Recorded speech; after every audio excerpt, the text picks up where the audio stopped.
Several conclusions from the earlier analysis are directly supported by the data. Pressure is the largest performance divider. When Herbert is kept clean, he completes 76.1% of his passes, averages 7.4 yards per attempt, and posts a 103.2 passer rating. Under pressure, those figures drop to a 47.9% completion rate, 6.7 yards per attempt, and a 74.2 passer rating. Time to throw also increases sharply under pressure, rising from 2.47 seconds to 3.60 seconds, a swing of 1.13 seconds. Against the blitz, Herbert's passer rating is slightly better than when not blitzed, 94.7 versus 92.0. His time to throw is faster, 2.76 seconds versus 3.08 seconds, and his pressure to sack rate is lower, 18.9% versus 22.0%. Play action clearly boosts efficiency,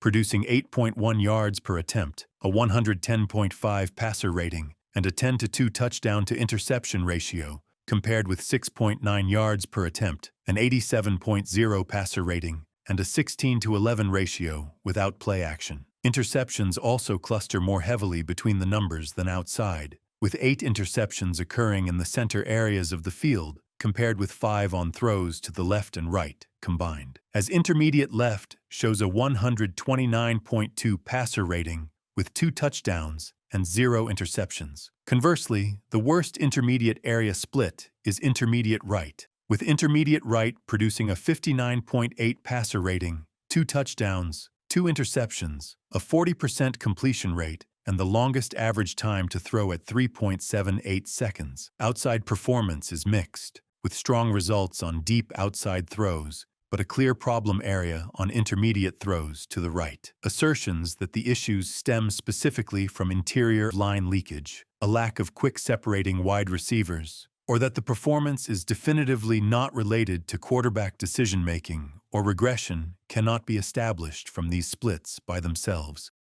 The pressure and sack profile reflects outcomes, not root causes, and could plausibly result from a combination of quarterback behavior, offensive line performance, and route timing, rather than a single isolated factor. Staying strictly within what the data itself supports, Herbert is highly efficient when kept clean and shows a significant performance drop under pressure, driven largely by a major increase in time to throw from 2.47 seconds to 3.60 seconds. Play action is his most productive environment, producing a large increase in passer rating and yards per attempt, but it also requires longer time to throw, making it more sensitive to protection breakdowns. Deep passing is clearly productive, with a passer rating of 109 and 8 touchdowns against 2 interceptions on aimed throws of 20 or more yards. 2 specific risk and efficiency warning zones emerge. Throws over the intermediate middle of the field generate strong production, but are interception-heavy, with 4 interceptions, while intermediate throws to the right side represent a clear efficiency collapse, featuring a 59.8 passer rating, a 40% completion rate, and the longest time to throw in any split. Rashawn Slater was reported by National Football League sources to have suffered a patellar tendon tear that caused him to miss the entire 2025 season. Joe Alt's ankle injury and subsequent season-ending ankle surgery were reported by the Chargers, items not independently verifiable. Pro Football Focus grades and proprietary charting metrics, including pressure counts and advanced throw classifications, cannot be independently confirmed using public sources. However, their internal mathematical consistency within the tables has been verified and does not raise data integrity concerns. Analytical read of the Herbert dataset. This analysis synthesizes the weekly, seasonal, pressure-based, concept-based, and depth-based splits in the Herbert dataset, staying disciplined about what the data itself implies, rather than extending into film-based or speculative explanations. What the 2025 season actually represents: a timing margin profile. Herbert's 2025 profile is not a question of quarterback capability, but of how often the offense provided a clean timing window. 2 splits explain most of the season. When Herbert was kept clean, he completed 76.1% of his passes, averaged 7.4 yards per attempt, posted a 103.2 passer rating, and released the ball in an average of 2.47 seconds. Under pressure, his completion rate dropped to 47.9%. Yards per attempt fell to 6.7, passer rating declined to 74.2, and time to throw ballooned to 3.60 seconds, with 60 sacks and a pressure-to-sack rate of 20.8%. The key signal is that pressure leads to longer processing rather than panic throws. Time to throw increases by more than a full second under pressure. Sack conversion rises, and efficiency collapses without a corresponding spike in reckless throw indicators. This creates a low-margin ecosystem in which a modest improvement in protection time, on the order of a few tenths of a second, would materially change overall efficiency. Blitzing is not the primary failure mode. The blitz splits clarify whether the issue is recognition or structural protection. When not blitzed, Herbert's pressure-to-sack rate was 22.0%, with a 3.08-second average time to throw. When blitzed, his pressure-to-sack rate dropped to 18.9%. Time to throw fell to 2.76 seconds, and passer rating rose to 94.7. This indicates that when defenses blitz, the offense has clearer, faster answers, and the ball comes out more quickly. Pressure without blitzing is therefore more consistent with four-man rushes winning, and protections or route concepts failing to provide early outlets. Play action as an efficiency multiplier with fragility. Play-action passing was Herbert's most productive environment. On play-action throws, he averaged 8.1 yards per attempt, posted a 110.5 passer rating, and produced a 10-to-2 touchdown-to-interception ratio, but with a longer average time to throw of 3.39 seconds. Without play-action, efficiency fell to 6.9 yards per attempt, an 87.0 passer rating, and a 16-to-11 touchdown-to-interception ratio, with a shorter 2.81-second time to throw. The data shows that play action amplifies Herbert's efficiency, but is inherently slower developing and therefore more sensitive to protection quality. The conflict is not that play action should be reduced, but that it must be made survivable through better protection or faster developing play action concepts. Depth profile and the intermediate field battleground. Deep passing, defined as throws of 20 yards or more downfield, was productive, producing a 109 passer rating with 8 touchdowns and 2 interceptions on aimed throws. Short area passing was efficient, but limited in explosive potential. The intermediate range, from 10 to 19 yards, is where volatility concentrates. This is the zone where timing, pressure, and tight coverage intersect, and it is where interceptions cluster and drives most often stall. Field location and interception distribution. Interceptions skewed toward throws between the numbers rather than outside the field boundaries. This aligns with an offense built around intermediate crossers, digs, and seam routes that rely on precise timing over linebackers and in front of safeties. When the pocket compresses during these reads, the risk increases. The data does not suggest a quarterback who is reckless throwing outside the numbers. Weekly variance driven by structural stability.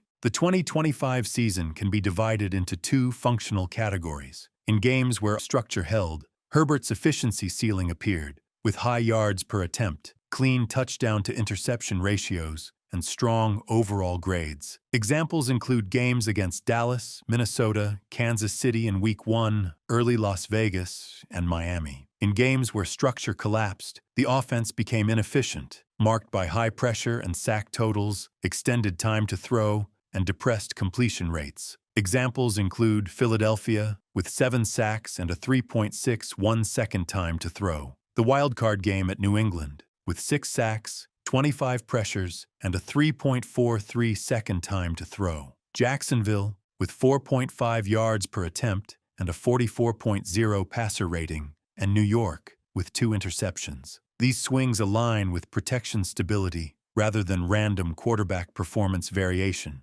change from 2024 to 2025. Because the season table includes postseason games in both years, conclusions must be directional rather than absolute. Compared with 2024, total pressures increased from 209 to 288, sacks rose from 45 to 60, interceptions increased from 7 to 13, and big-time throw rate dropped from 5.7% to 3.9%. This pattern is consistent with a more hostile environment in which protection is less stable. Receivers win later in the down, and the quarterback is forced into more late down throws. The data describes the outcome, not the cause. Analytical framing of the Alt and Slater counterfactual. Healthy elite tackles would be expected to reduce immediate edge losses, forced scrambles, and pressures that arrive before routes break. However, the dataset emphasizes pressure timing, not just pressure volume. Even with strong tackles,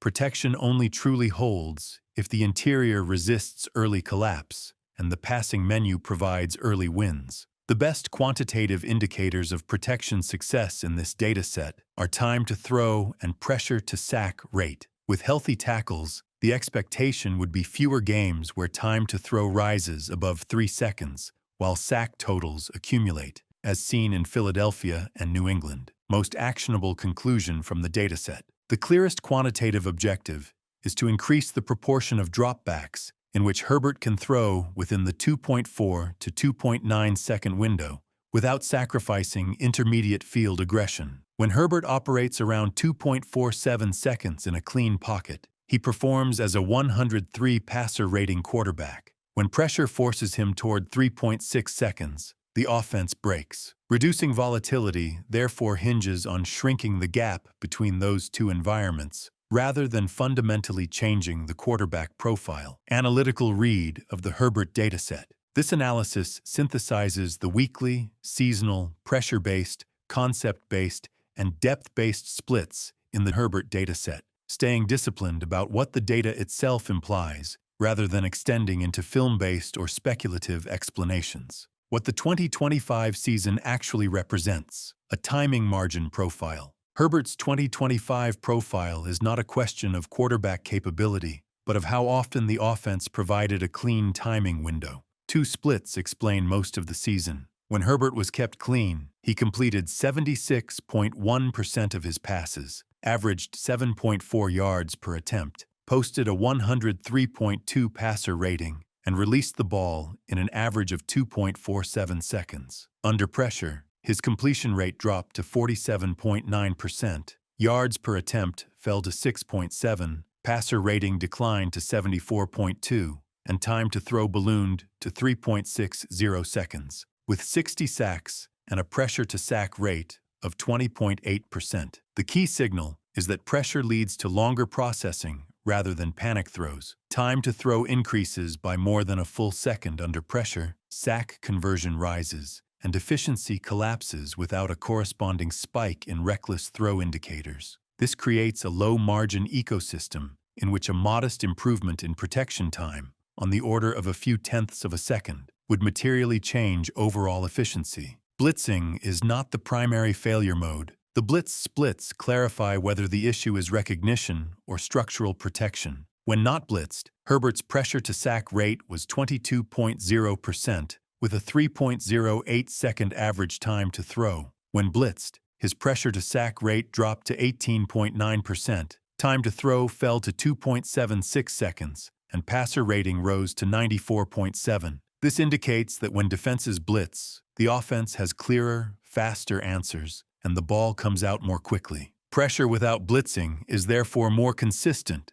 with four-man rushes winning and protections or route concepts failing to provide early outlets. Play action as an efficiency multiplier with fragility. Play action passing was Herbert's most productive environment. On play action throws, he averaged 8.1 yards per attempt, posted a 110.5 passer rating, and produced a 10-to-2 touchdown-to-interception ratio, but with a longer average time to throw of 3.39 seconds. Without play action, efficiency fell to 6.9 yards per attempt, an 87.0 passer rating, and a 16-to-11 touchdown-to-interception ratio, with a shorter 2.81 second time to throw. The data shows that play action amplifies Herbert's efficiency, but is inherently slower developing and therefore more sensitive to protection quality. The conflict is not that play action should be reduced, but that it must be made survivable through better protection or faster developing play action concepts. Depth profile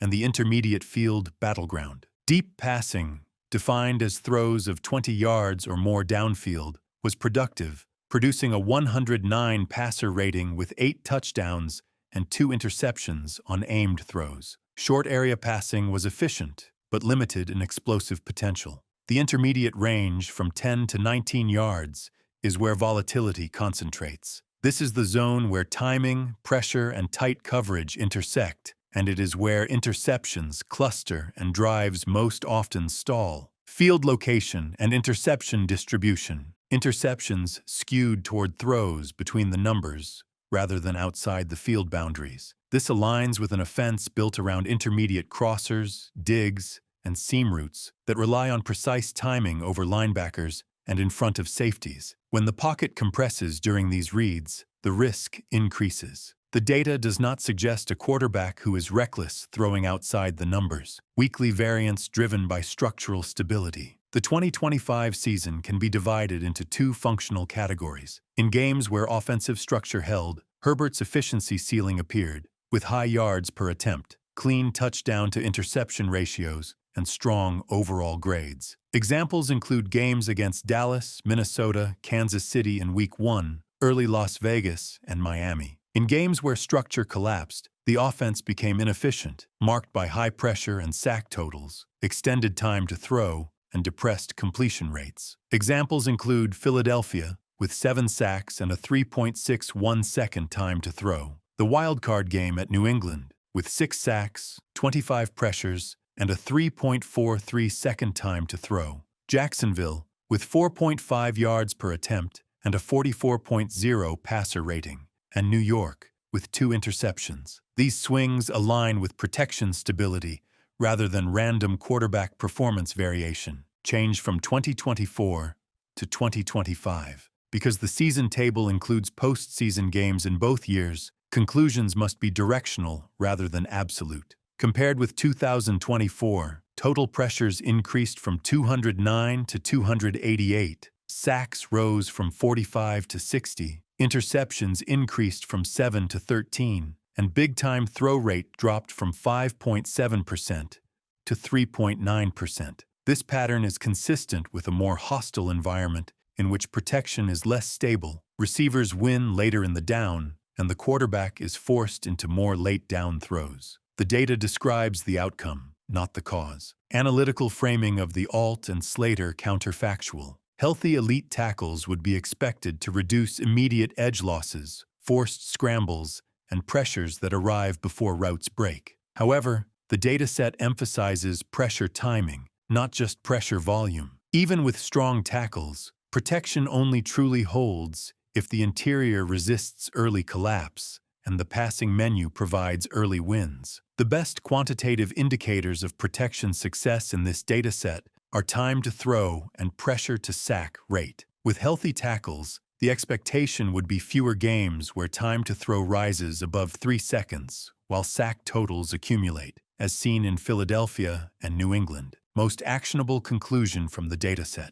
The clearest quantitative objective is to increase the proportion of dropbacks in which Herbert can throw within the 2.4 to 2.9 second window, without sacrificing intermediate field aggression. When Herbert operates around 2.47 seconds in a clean pocket, he performs as a 103 passer rating quarterback. When pressure forces him toward 3.6 seconds, the offense breaks. Reducing volatility therefore hinges on shrinking the gap between those 2 environments rather than fundamentally changing the quarterback profile. Verification of the Alt and Slater claims. The claim that Joe Alt and Rashawn Slater together improve edge integrity is strongly supported directionally, although the word definitely is too absolute to be strictly verified. What can be confirmed is that in 2024, Slater played left tackle and Alt played right tackle, which is reflected in the ESPN recap of the Texans playoff game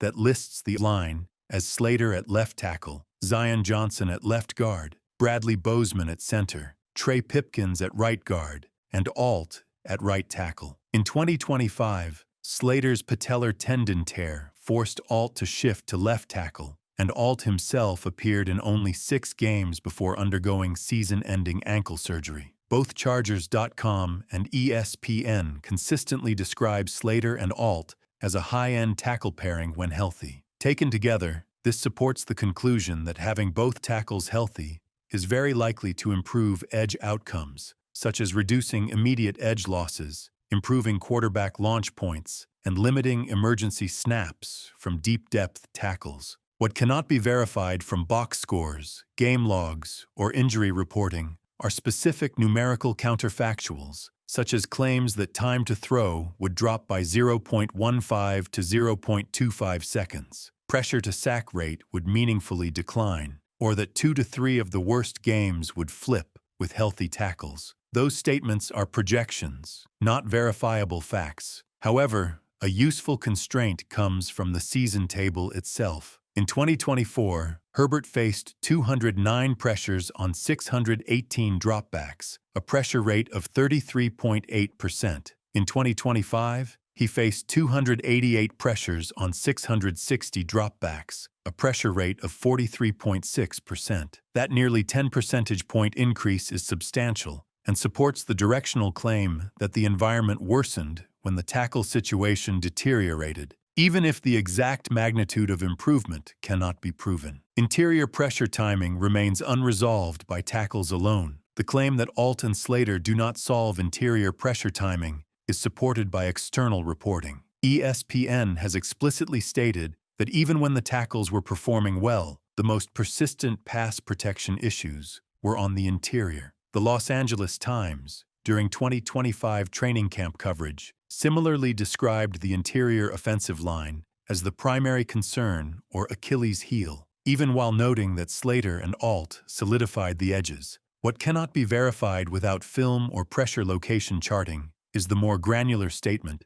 that pressure arrives specifically between Herbert's second and third reads. The split data shows outcomes, pressure versus no pressure, time to throw, sacks, but does not identify where pressure originates or which progression read the quarterback is on. How much improvement numerically can be supported? Specific numeric improvement claims should be treated as estimates rather than facts. Statements such as pressures dropping by 10 to 15%, sacks falling by 8 to 12, pressure to sack rate declining into the mid-teens, passer rating increasing by 4 to 6 points, or yards per attempt rising by 0.3 to 0.5 are plausible but not verifiable. However, they can be bounded using Herbert's own historical data. If healthy tackles return the pressure rate closer to the 2024 level of 33.8%, then over approximately 660 dropbacks, the expected pressure total would be around 223 pressures. That would represent roughly 65 fewer pressures than the 288 recorded in 2025, a reduction of about 22 to 23%.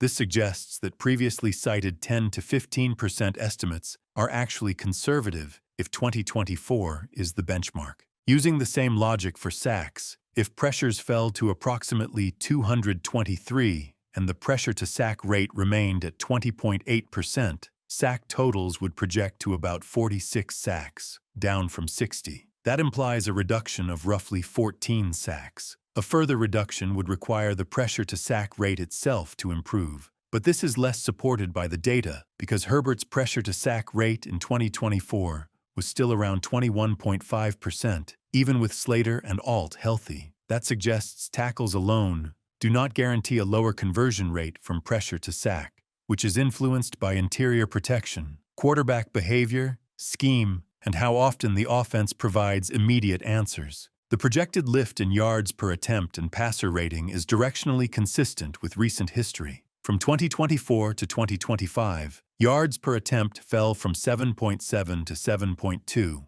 a gap of 0.5, and passer rating declined from 97.3 to 93.0, a gap of 4.3. Therefore, estimates of a 0.3 to 0.5 increase in yards per attempt and a 4 to 6 point increase in passer rating are consistent with moving back toward the 2024 environment. Claims about Pro Football Focus passing grades returning to the high 70s or low 80s cannot be verified, as those grades are proprietary. Why this would not automatically unlock an MVP season. The statement that interior line performance remains the swing variable is supported by both ESPN and Los Angeles Times reporting. However, claims that the offense specifically needs a wide receiver who wins leverage early over the middle of the field cannot be verified from the provided tables. The dataset does not measure receiver separation or time to separation, so that conclusion remains an inference rather than a proven result. Verification of the protection type recommendations.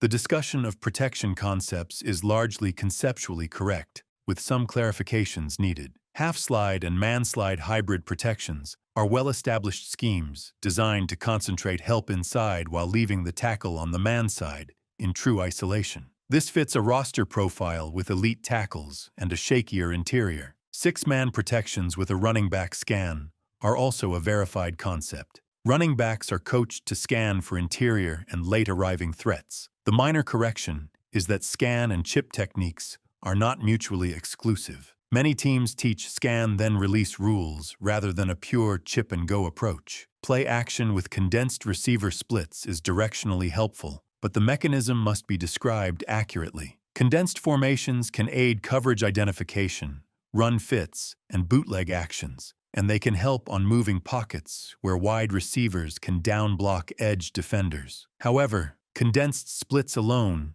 do not reliably fix interior pass protection. The true protection benefits typically come from heavier surfaces with attached tight ends, under-center play action that alters pass rush timing, and boot or rollout concepts that move the launch point. Quick game concepts are best understood not as a protection type, but as a risk management system. When interior protection is unstable, offenses mitigate risk by speeding up answers, building in hot and sight adjustments, and calling protections that prioritize the A-gaps. Empty formations are correctly framed as situational tools. Empty sets can help the quarterback diagnose coverage and blitz responsibilities, because defenses often must declare, but they also reduce the protection to 5 blockers, and therefore increase risk if used indiscriminately. Finally, the advice to avoid living in full-slide protections needs nuance. Full slide is not inherently bad and can be effective against certain overloads.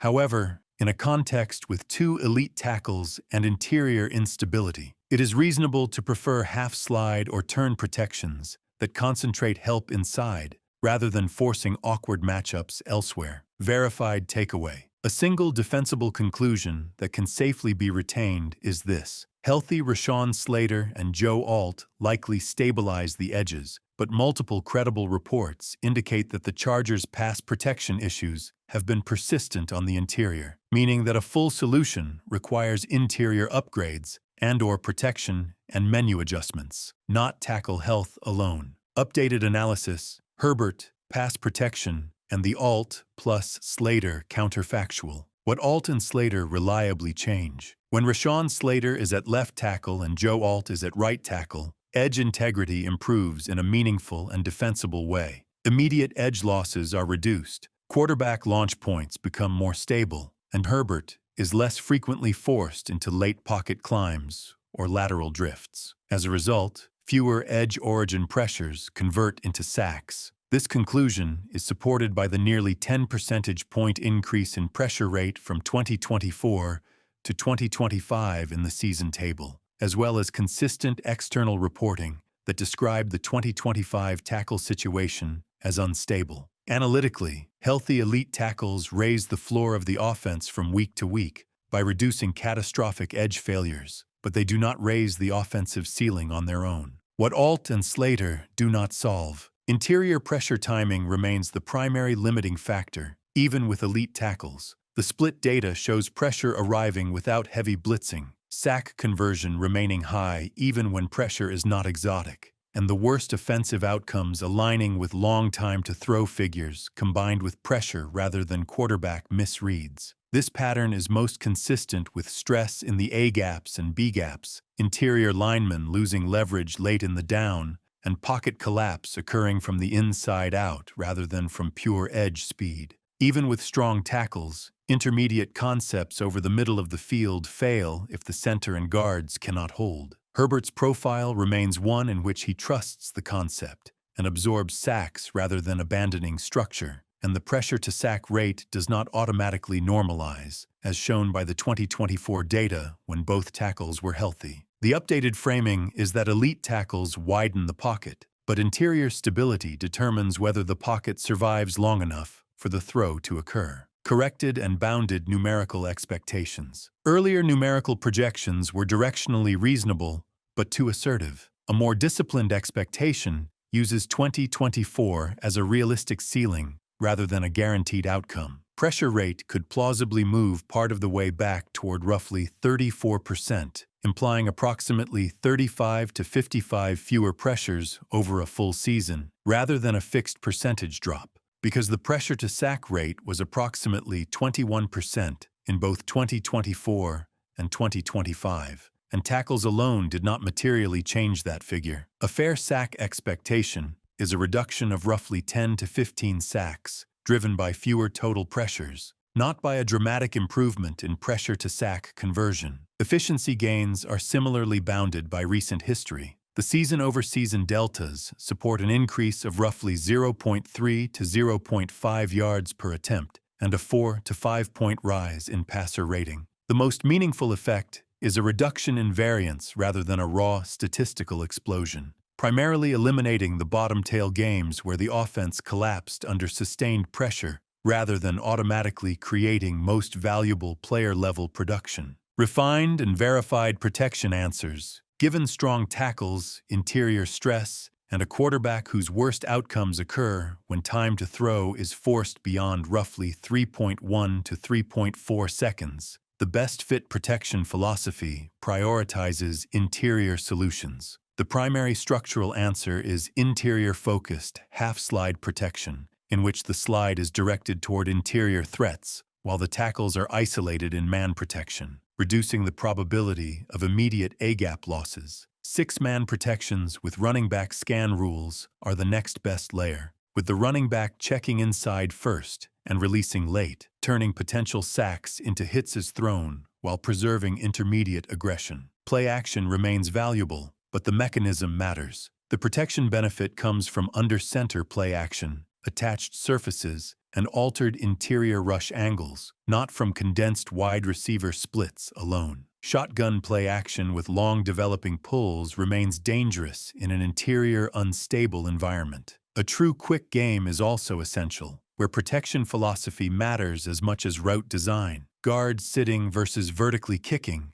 helps reduce instant interior losses. Empty formations should be used situationally for coverage and blitz declaration, but leaning on them excessively increases risk. What should still be avoided as a base identity includes full slide protection. Updated verdict. If Joe Alt and Rashawn Slater are healthy, Herbert's floor rises significantly. Sack cascades become rarer. Week-to-week volatility decreases, and several games in which the offense completely broke down are likely eliminated. However, the interior offensive line remains the swing variable. The pressure-to-sack rate is likely to stay elevated without interior improvement, and Herbert's profile continues to depend on timing integrity rather than off-structure heroics. One-line takeaway. Alt and Slater stabilize space. Interior stability determines time. Herbert's ceiling exists in the overlap of both. Verified plus cleaned analysis. Herbert, protection,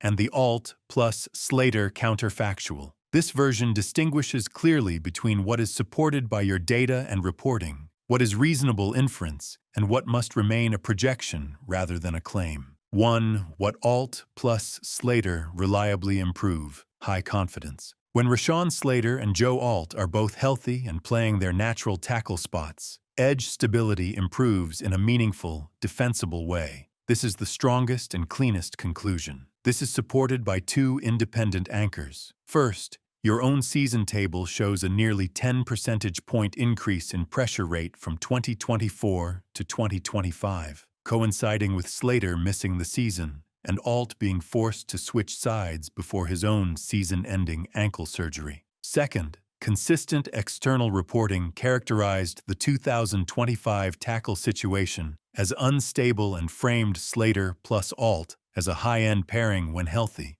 What can be said with confidence is that healthy tackles reduce catastrophic edge outcomes. Immediate edge losses become less frequent, launch points are more consistent, and the offense is less exposed to no-win reps caused by tackle instability. Analytically, this raises the weekly floor of the offense by reducing breakdown-driven games. It does not by itself raise the offensive ceiling. What should not be stated as fact is that specific quarterback behaviors, such as reduced drifting or fewer late climbs, are directly proven by your tables. Those outcomes are plausible and consistent with elite tackle play, but confirming them would require pressure location charting and film. 2. What Alt plus Slater do not solve by themselves, also high confidence. Interior pressure timing remains the primary limiter, even with elite tackles. This conclusion is supported both internally and externally. Your splits show that pressure frequently arrives without blitzing.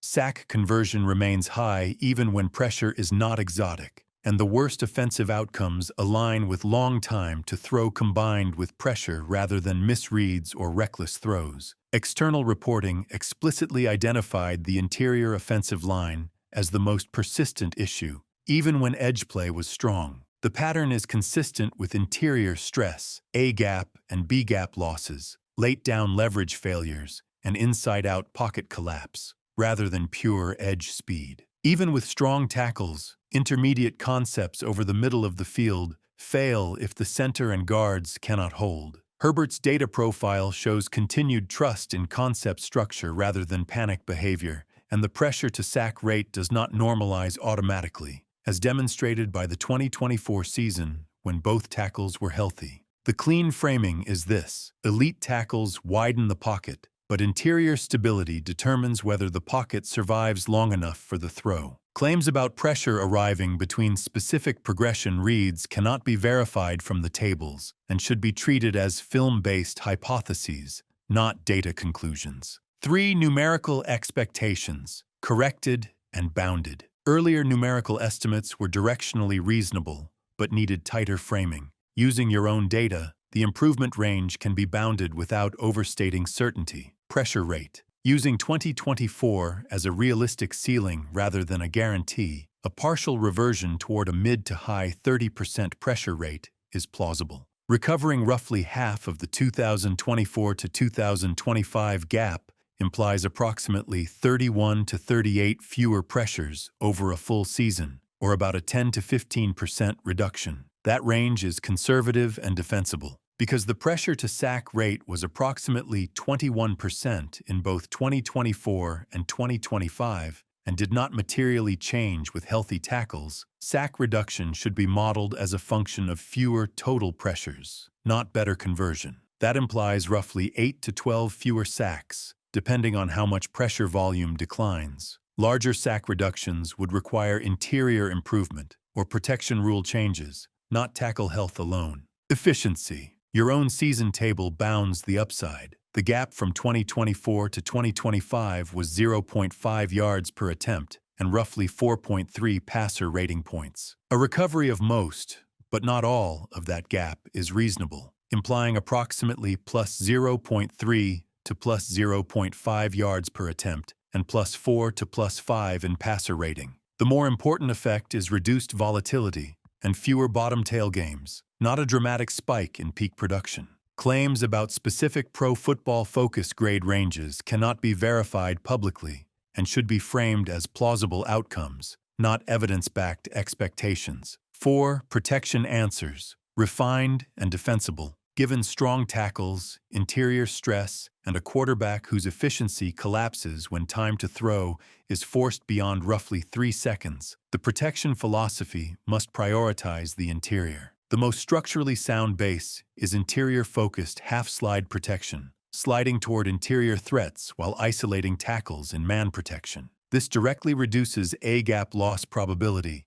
and fits the roster profile. 6-man protections with running back scan rules provide the next layer, allowing the back to check inside first and release late. This often converts sacks into hits as thrown while preserving intermediate aggression. Play action remains valuable, but the benefit comes from under-center action, attached surfaces, and altered interior rush angles, not from condensed wide receiver splits alone. Shotgun play action with long developing pulls remains high risk in an interior, unstable environment. A true quick game is essential, with protection philosophy matched to route design. Guard sitting rather than vertically kicking reduces instant interior losses. Empty formations should be used situationally for coverage declaration, but not as a foundation due to five-man protection risk. What should still be avoided as a base identity includes full slide protection, long developing five-man dropbacks, vertical interior sets with weak guards,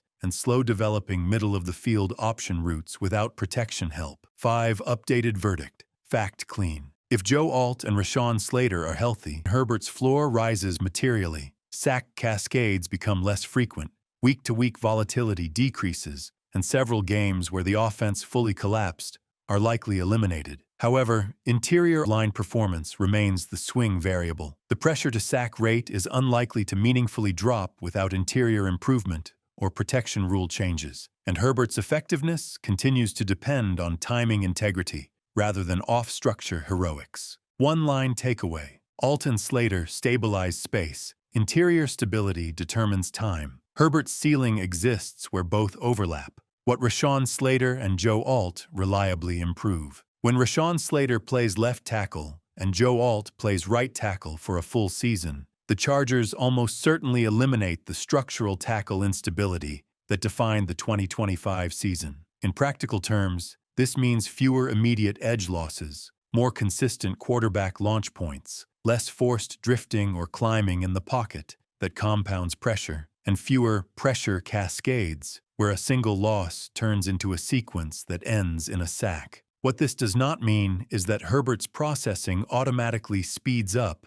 or that sack rate normalizes by itself. The analytical takeaway is that healthy, elite tackles raise the offensive floor by preventing catastrophic edge failures, which stabilizes week-to-week performance without fundamentally changing the quarterback's profile. What Slater and Alt do not fix by themselves. Interior pressure timing remains the core constraint even with elite tackle play. The verified splits show pressure arriving without blitzing, sack conversion remaining high across seasons, and the worst offensive games aligning with long time to throw combined with pressure rather than misreads. This pattern is most consistent with stress in the A-gaps and B-gaps, interior leverage losses late in the down, and pocket collapse occurring from the inside out rather than from edge speed rushers. Even with elite tackles, intermediate middle-of-the-field concepts still fail if the center and guards lose quickly. Herbert continues to trust the concept and absorb sacks, and the pressure-to-sack rate does not normalize automatically, as demonstrated by the 2024 season as well. The key refinement is that elite tackles widen the pocket, but interior stability determines whether the pocket survives long enough for the throw to occur. Corrected numerical expectations, bounded rather than speculative. Using 2024 as a ceiling reference rather than a promise helps constrain expectations. In 2025, the pressure rate was 43.6%, compared with 33.8% in 2024. With healthy tackles, a realistic assumption is that the team recovers roughly 40 to 60% of that gap, producing a pressure rate in the range of approximately 38 to 40%. Over roughly 660 dropbacks, that corresponds to about 30 to 40 fewer pressures, or roughly a 10 to 15% reduction. Because the pressure-to-sack rate has hovered around 21% in both healthy and unhealthy tackle seasons, sack totals would fall primarily because pressure volume falls, not because conversion magically improves. A reasonable expectation is a reduction of approximately 8 to 12 sacks. Efficiency gains are similarly bounded by recent season-to-season deltas,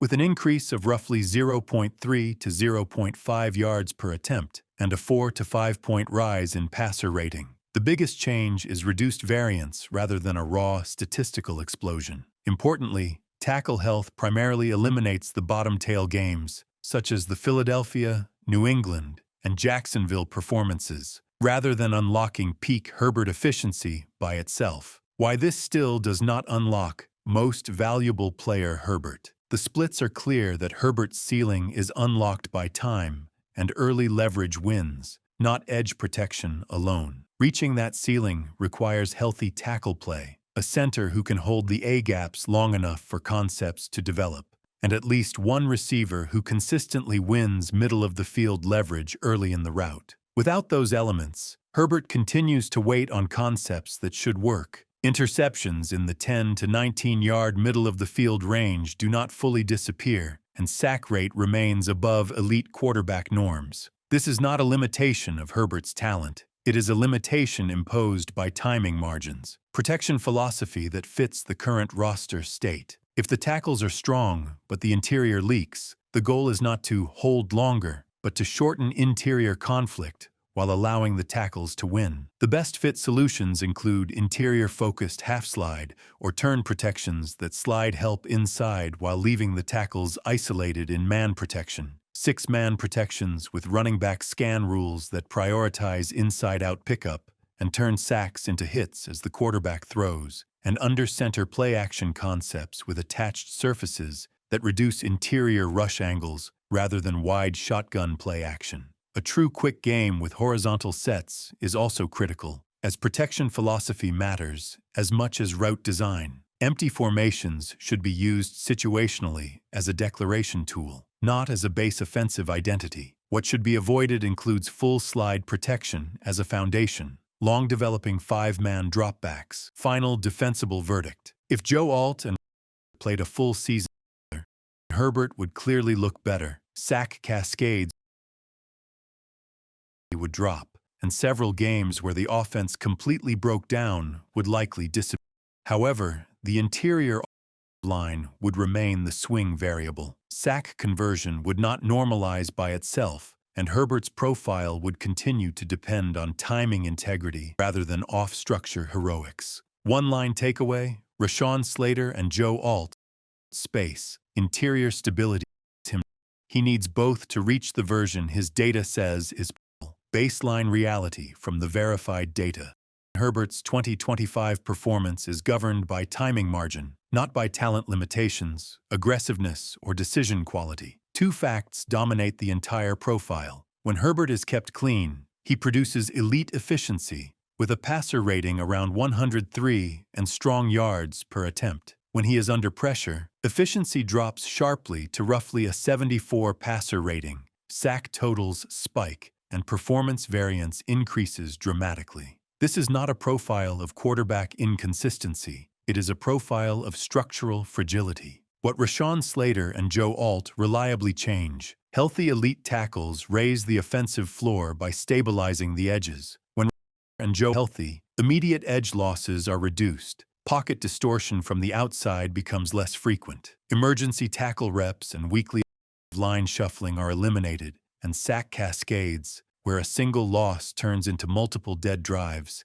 become rarer. In the data, this shows up as fewer extreme negative games, more normal offensive weeks, and improved survivability for play-action concepts. The critical correction: health does not lower the pressure-to-sack rate by itself. The data shows sack conversion remained near 21% even in healthier line seasons. The accurate takeaway is that tackles stabilize space, not time. The real bottleneck: interior timing. The splits consistently show that pressure arrives without blitzing, that the worst games feature long time to throw combined with interior collapse, and that interceptions cluster when Herbert is forced to throw mid-progression. This pattern is characteristic of A-gap and B-gap timing failure. Even with elite tackles, interior losses still kill intermediate middle-of-the-field concepts. Herbert continues to trust the concept correctly and absorbs sacks when pressure arrives before the progression can complete. Efficiency collapses when pressure hits before the third read. The key insight is that elite tackles widen the pocket,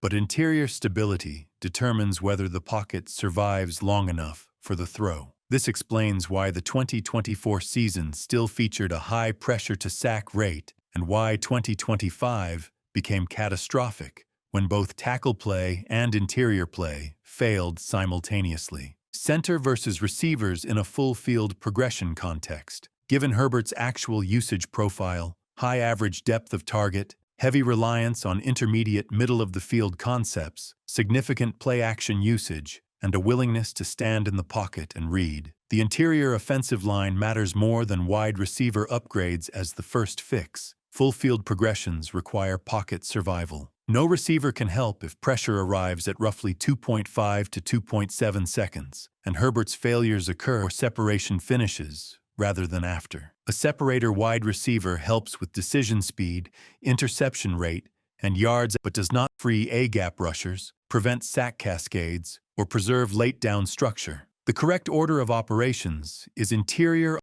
line, especially at center, followed by the addition of one early separating receiver, and then allowing scheme to multiply both. Receivers shorten reads. Interior line play preserves reads. Herbert needs the second first. Corrected numerical expectations, bounded and honest. Using 2024 as a ceiling reference rather than a promise helps keep expectations grounded. In 2025, the pressure rate was approximately 43.6%, compared with about 33.8% in 2024. With healthy tackles alone, a realistic assumption is recovering roughly 40 to 60% of that gap, resulting in about 10 to 15% fewer pressures, or roughly 30 to 40 fewer pressures over a full season. Because the pressure-to-sack rate remains near 21% unless interior play improves, sack reduction comes primarily from fewer pressures rather than better conversion. A reasonable expectation is approximately 8 to 12 fewer sacks. Efficiency improvements are similarly bounded,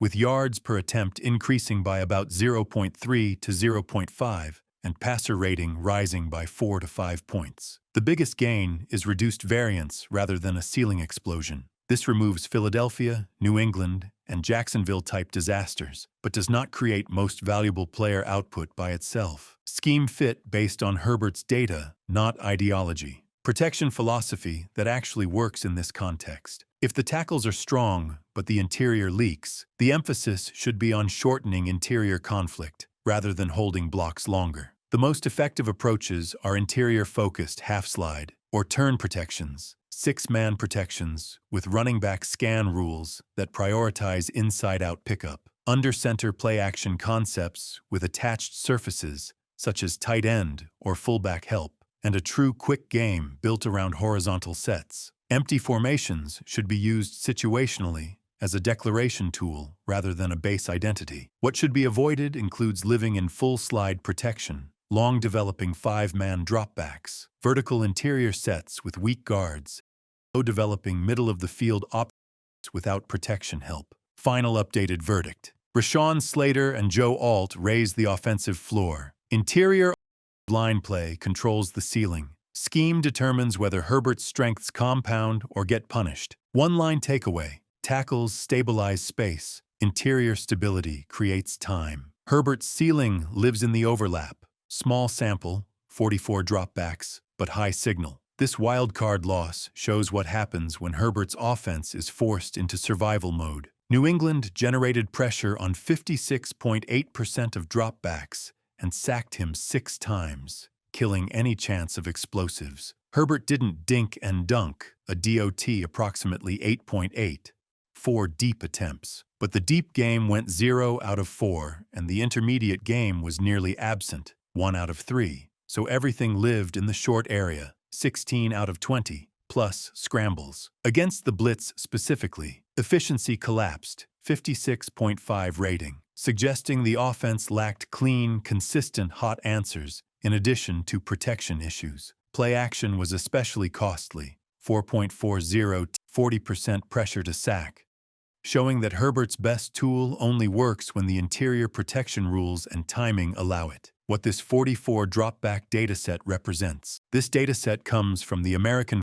Conference wildcard loss at New England on January 11, 2026. It matches the official box score exactly.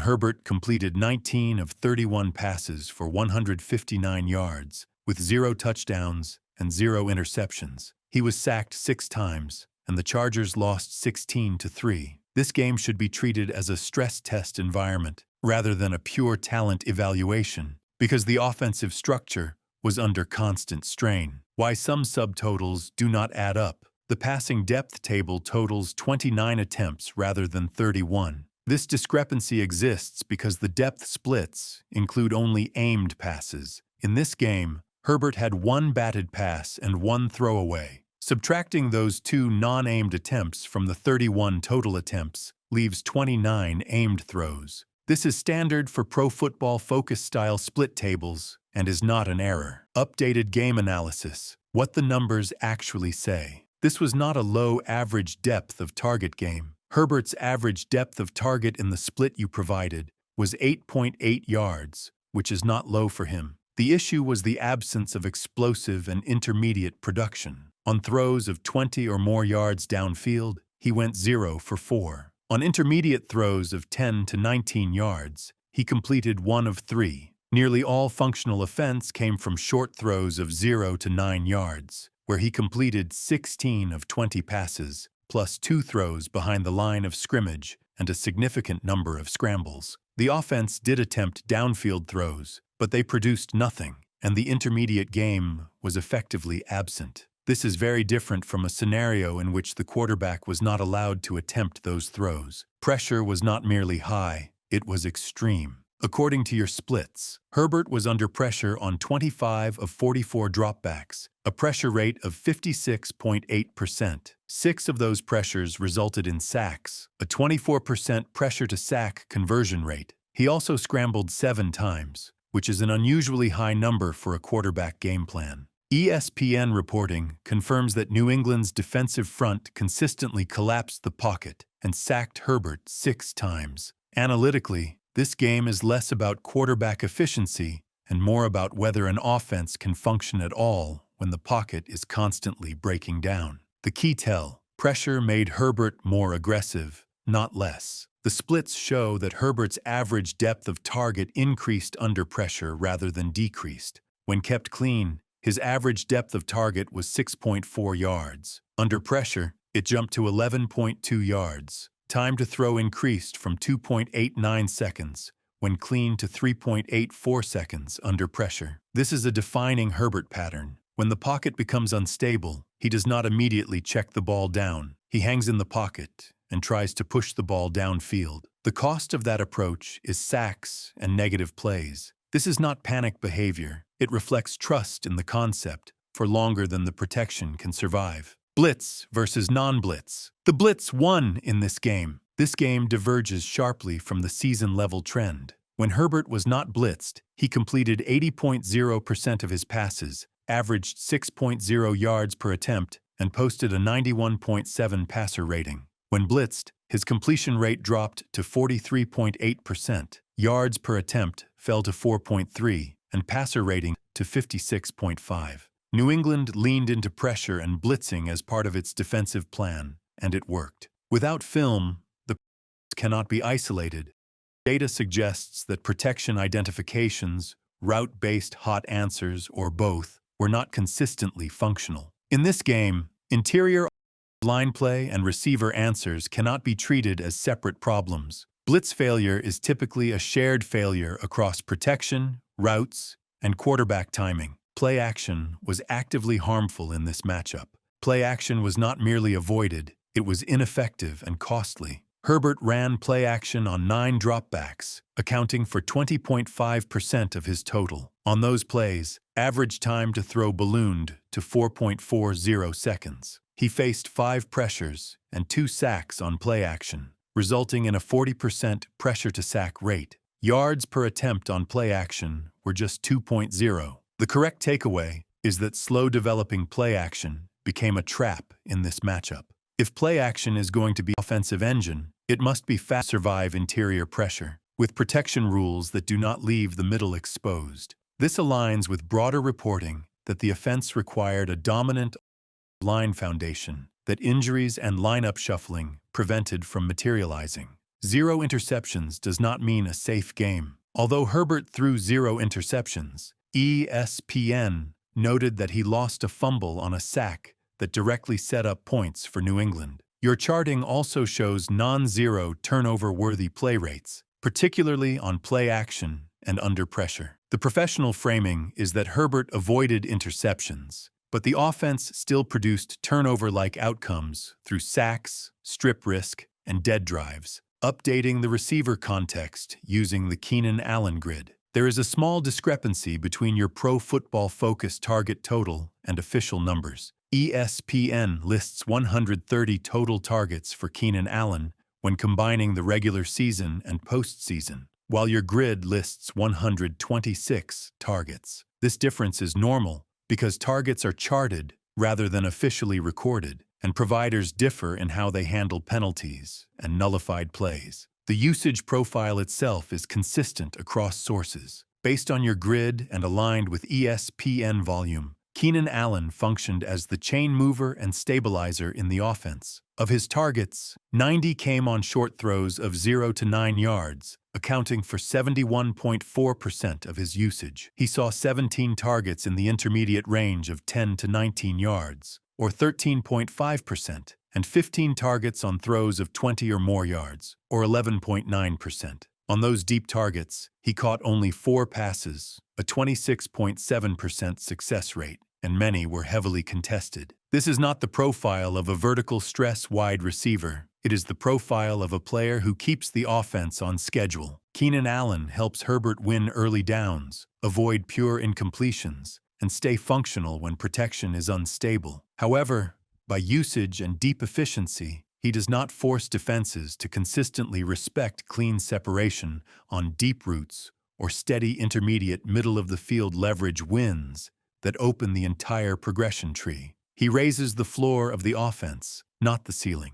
That directly connects to the wildcard game. When the defense can compress coverage, blitz heavily, and the vertical game produces 0 completions on 4 attempts, the offense becomes low ceiling even if short throws are completed. What this game and the Keenan Allen profile actually prove: this playoff game does not prove that the problem is only interior offensive line play. It shows that the offense needs 3 elements simultaneously to avoid falling into survival mode. First, interior communication and stability, driven by the center position, are critical because heavy pressure and blitz stress hit the A gaps and B gaps first, and Herbert's style of hanging in the pocket makes interior timing failures especially damaging. Second, the offense needs real blitz answers through receivers, because when blitzed in this game, Herbert was forced into fast, low-efficiency throws, which is where early separating or hot route winners matter. Third, play action must be fast enough to survive. In this game, play action lived at 4.40 seconds and repeatedly got Herbert hit. The offense needs quick concepts and protection rules designed for them. Clean summary paragraph. In a small but high-signal sample of 44 dropbacks, this wild-card loss illustrates what happens when Herbert's offense is forced into survival mode. New England generated pressure on 56.8% of dropbacks and sacked him 6 times, eliminating any chance for explosive plays. Herbert did not simply check the ball down, as his average depth of target was approximately 8.8 yards, with 4 deep attempts. But the deep game went 0 for 4, and the intermediate game was nearly absent, leaving the offense confined to short throws and scrambles. Against the blitz specifically, the offense has every required pass-catcher role for a modern progression-based system. Ladd McConkey functions as the early separator and yards-after-catch accelerator. His usage profile is heavy in the short and intermediate areas, with strong catch rates and meaningful yards after catch, making him the receiver most capable of shortening Herbert's clock organically. Keenan Allen remains the floor-raising chain mover, providing high-volume reliability underneath and in the short middle of the field. He stabilizes the offense but does not consistently force defenses to respect vertical space. Quentin Johnston's value lies on the boundary and in the deep passing game,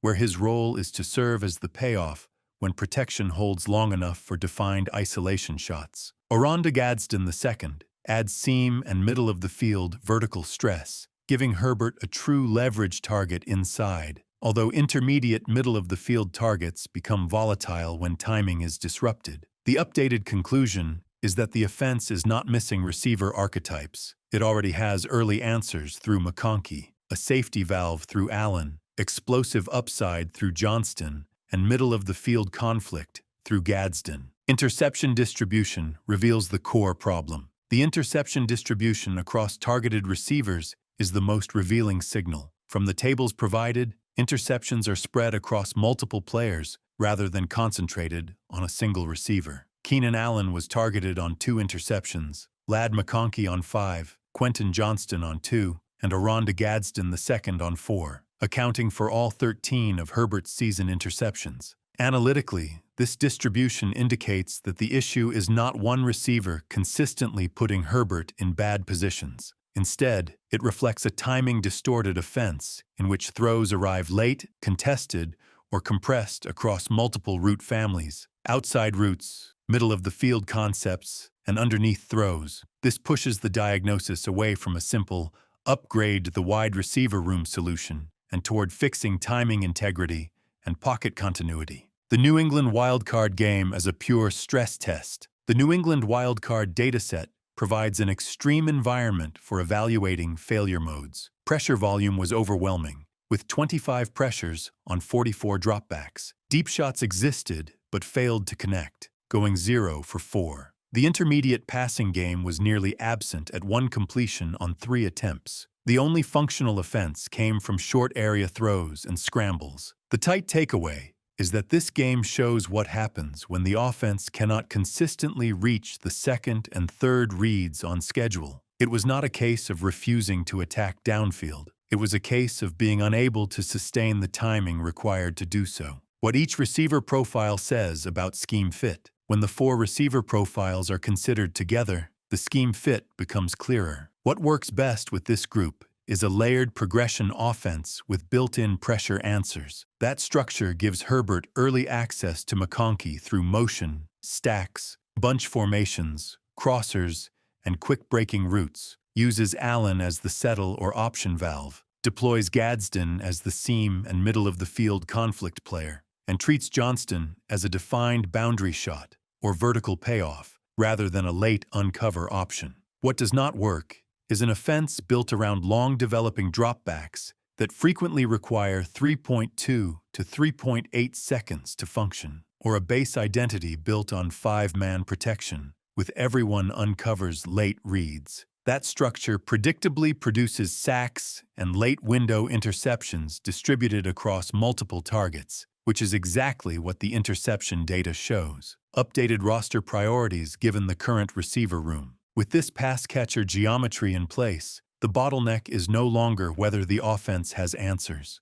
The question is whether those answers can be accessed consistently. The priority stack therefore becomes clearer. First is continuity and stability in interior pass protection, especially at center. This is not because the center position is uniquely magical, but because the observed failure mode is timing disruption, leading to late throws, distributed interceptions, and sacks. Interior stability is the single strongest lever on that failure pattern. Second are protection rules designed with interior pressure in mind, including half-slide or turn protections, running back scan rules, and faster play-action variants that do not require 4 or more seconds. Only after those are addressed do marginal wide receiver meaningfully help. The offense already has early answers through McConkey, floor stability through Allen, vertical ceiling through Johnston, and middle-of-the-field leverage through Gadsden. Another receiver may help at the margins, but it will not fix the structural failure mode by itself. Updated one-line takeaway. Ladd McConkey proves the offense has early wins. Quentin Johnston proves it has vertical ceiling.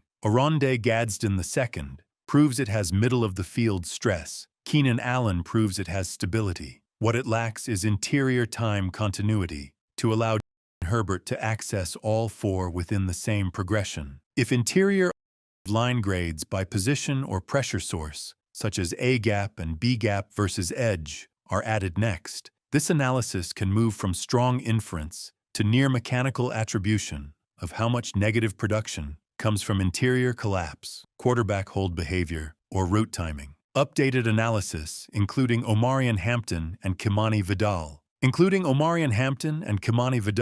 clarifies an important point about the structure of this offense. The running back receiving layer, outlets, screens, and quick releases is not the bottleneck. Based strictly on the receiving depth data you provided, that layer is already functional and, in several respects, a strength. What Hampton and Vidal actually produced as receivers. Omarion Hampton's receiving usage shows a high-volume, high-efficiency profile. From the receiving depth section, he was targeted 49 times, with 15 targets in the medium range, 19 in the short range, and 15 behind the line of scrimmage. He caught 47 of those passes for 260 yards and 1 touchdown, resulting in a catch rate of 95.9%. His usage is concentrated almost entirely in short area and behind the line of scrimmage concepts, but with a meaningful medium-depth component. The data indicates Hampton is not merely a dump-off option. He is a reliable, structure-stabilizing receiving back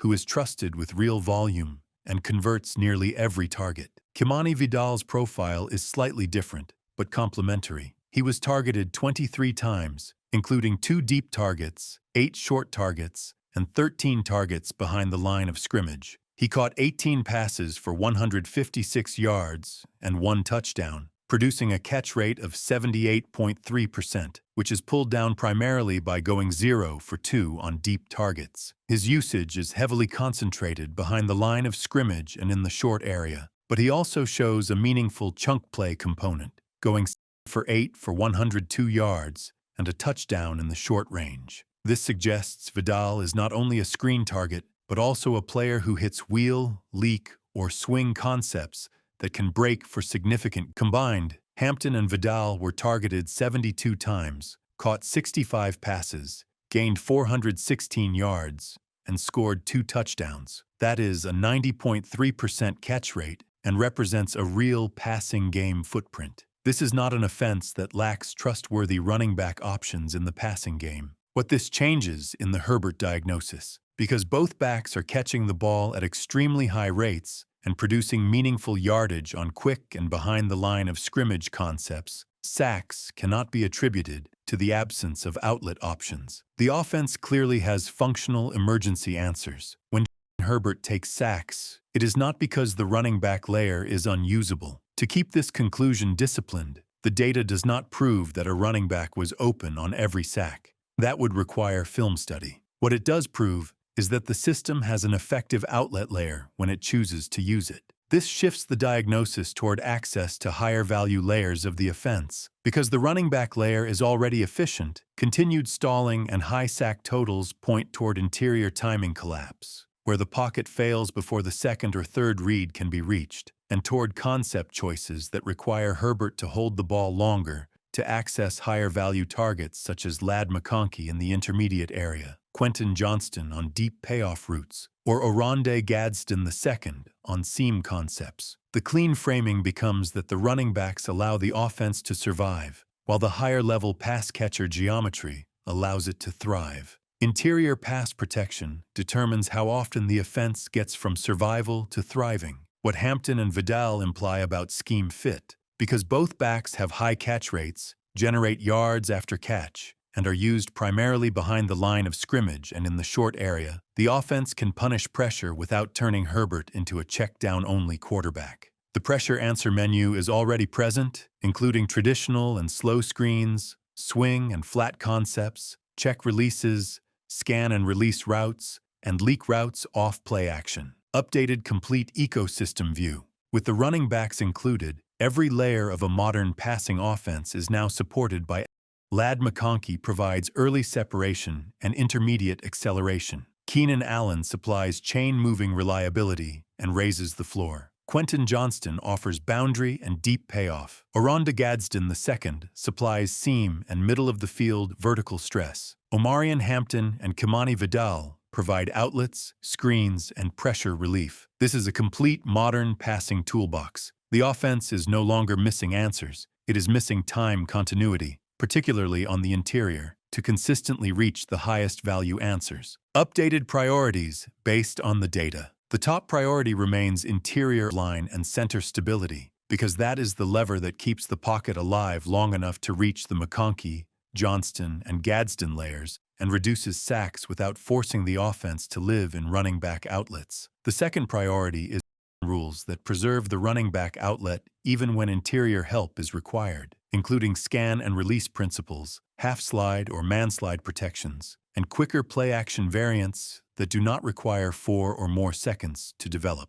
Receiver upgrades now become marginal rather than primary. The offense already has early wins, vertical wins, and middle-of-the-field wins. The marginal return from additional receivers is smaller than the return from fixing pocket timing. One-line updated takeaway. Omarion Hampton and Kamani Vidal confirmed that the quick and outlet layer is already solved. The remaining bottleneck is interior time continuity that allows Herbert to consistently reach the higher value layers of the progression. Verification check to confirm the inputs are sound. In the tables you provided, the number in parentheses following each player's name represents targets, not jersey numbers. For example, Wildley listed as 15 indicates 15 targets, and Keandre Lambert-Smith listed as 12 indicates 12 targets. This interpretation aligns with the depth totals in your tables. For Will Dissly, the depth buckets show 3 medium targets resulting in 1 catch for 15 yards, 9 short targets resulting in 7 catches for 60 yards, and 3 targets behind the line of scrimmage resulting in 3 catches for 22 yards. In total,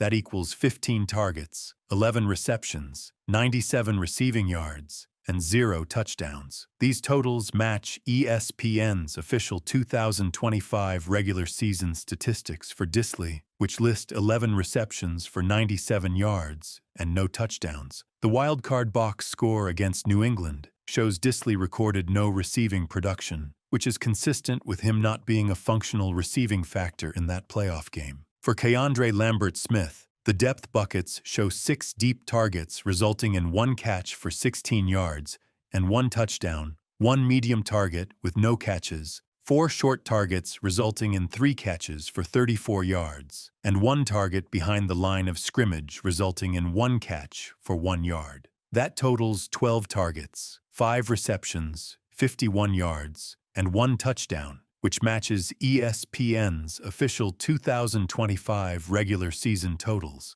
CBS also reported that Lambert-Smith was placed on injured reserve with a hamstring injury on January 10, 2026, ending his season, meaning he was not part of the wild card evaluation. Taken together, the charting totals for both players are consistent with public stat logs. What Will Dissly's usage actually adds to the Herbert picture. His receiving profile is low volume and low leverage. The splits show no deep usage at all, with 0 production on throws of 20 yards or more. Nearly all of his involvement comes on short routes and targets behind the line of scrimmage. He caught all 3 of his targets behind the line of scrimmage, 7 of 9 short targets, and only 1 of targets. He scored no touchdowns, produced limited yards after catch, and recorded a drop in the short area. This defines Dissly as a keep the offense on schedule secondary tight end, hooks, leak or check options, and occasional short crosses rather than a field-stretching receiving threat.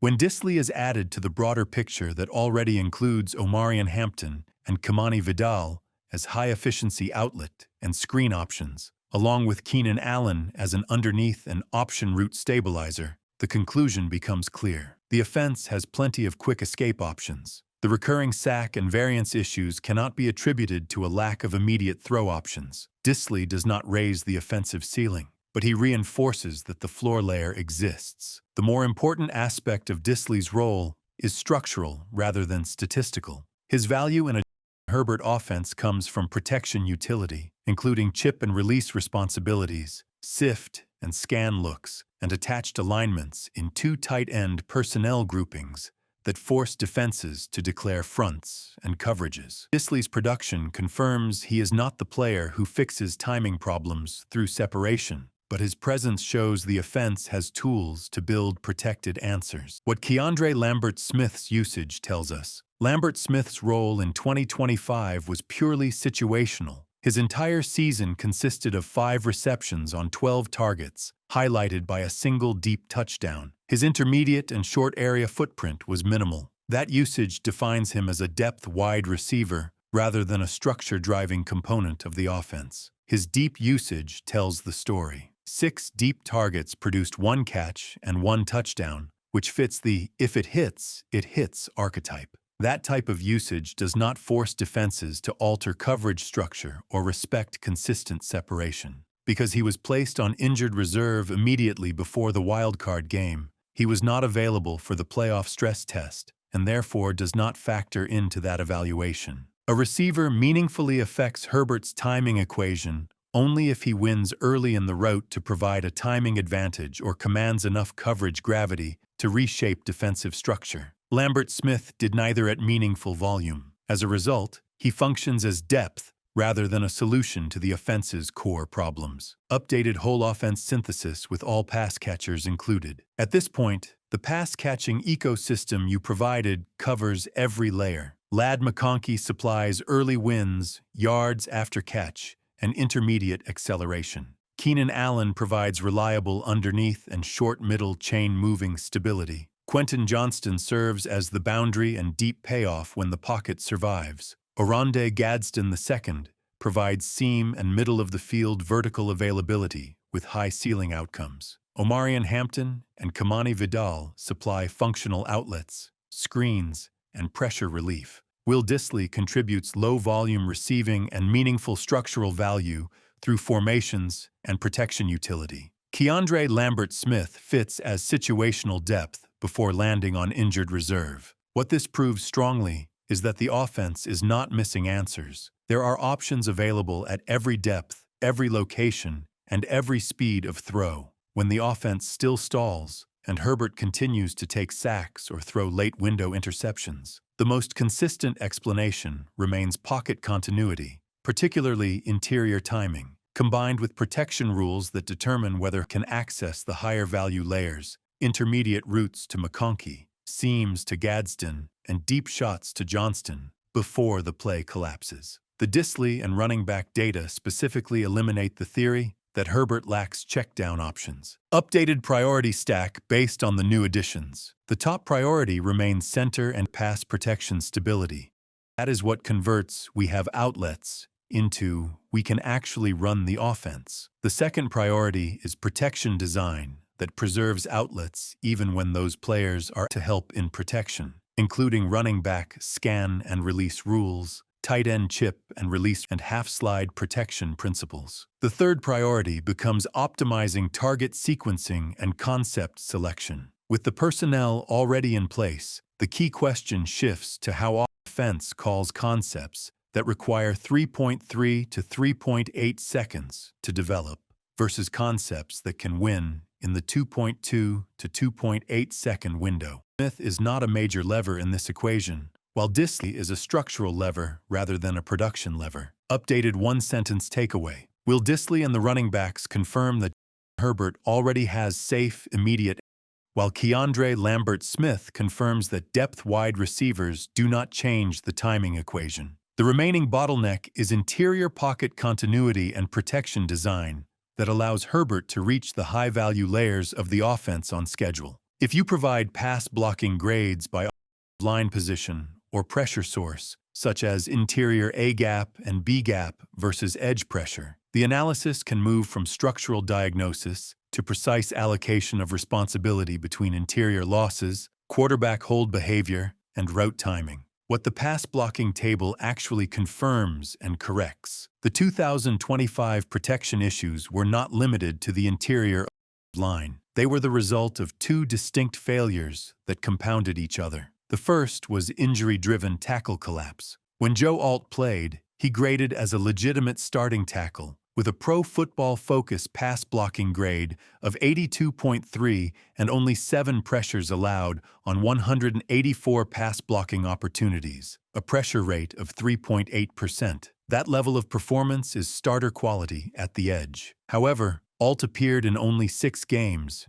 and Rashawn Slater missed the entire season, forcing the team to rely heavily on level tackles. The replacement tackle snaps were catastrophic by comparison. Trevor Penning posted a Pro Football Focus pass-blocking grade of 33.1 while allowing 37 pressures on 325 opportunities, an 11.4% pressure rate. Trey Pipkins III allowed 30 pressures on 396 opportunities for a 7.6% rate. Bobby Hart allowed 21 pressures on 310 opportunities for a 6.8% rate. Jamari Salyer allowed 22 pressures on 302 opportunities for a 7.3% rate. In practical terms, once Alt went down and Slater never returned, the Chargers' tackle situation became one reliable edge player combined with extensive snaps from leaky or poor pass protectors. That alone explains weeks where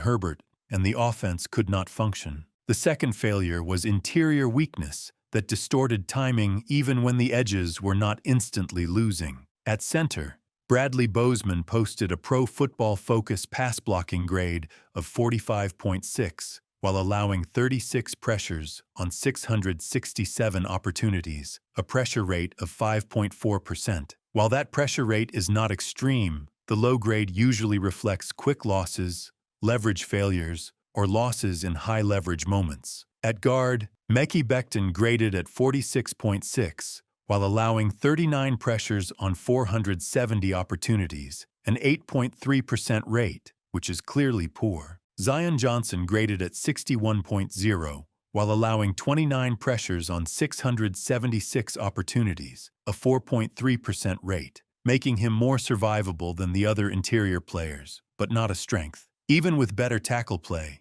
this interior combination creates exactly the second read to third read and the pocket dies problem that consistently shows up in Herbert's split data. The table also cleanly proves a depth problem. If the baseline for National Football League pass protection is roughly a Pro Football Focus pass blocking grade of 60 or higher and an absence of consistent pressure bleeding, the list of usable players becomes very short. Joe Alt qualifies clearly. Jamari Salyer is usable. Trey Pipkins III is borderline usable. Zion Johnson is usable but not a plus. Andre James, at center, graded at 68.6, but on a very small sample. After that group, the performance drops sharply into sub-55 and sub-50 territory. This means that a 2026 plan cannot simply upgrade one starter. It must upgrade starters and fix the first man off the bench, especially on the interior. Minimum viable offensive line depth chart for a Herbert-optimized 2026. This is not a dream lineup.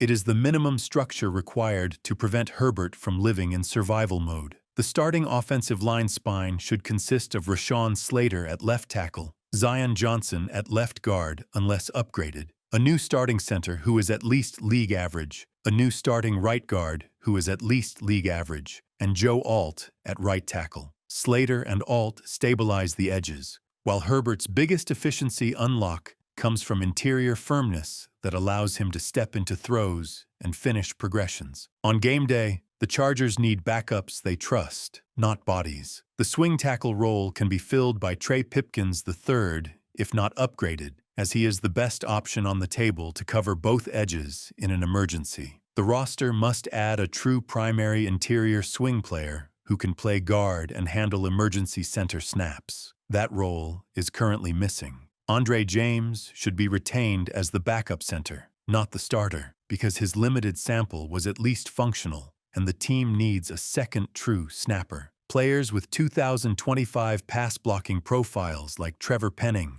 Bobby Hart, and Mekhi Becton should be treated as emergency-only depth, not first-off-the-bench injury replacements. The minimum viable rule is simple. The first player off the bench cannot be someone who played like a 33 to 46 grade pass blocker in 2025, or the offense will again experience Philadelphia and New England style breakdowns. How many interior upgrades are actually required? The most realistic minimum viable solution is 2 interior upgrades. That means replacing the center spot that performed at a Bradley Bozeman level with a league average or better starter, and replacing the right guard spot that performed at a Mekhi Becton level with a league average or better starter. 2 upgrades matter because they remove the 2 interior positions that were both low-grade and high-pressure contributors, stabilize communication and pocket shape, and directly affect Herbert's middle-of-the-field timing. On the field, this translates to fewer plays where Herbert hits the top of his drop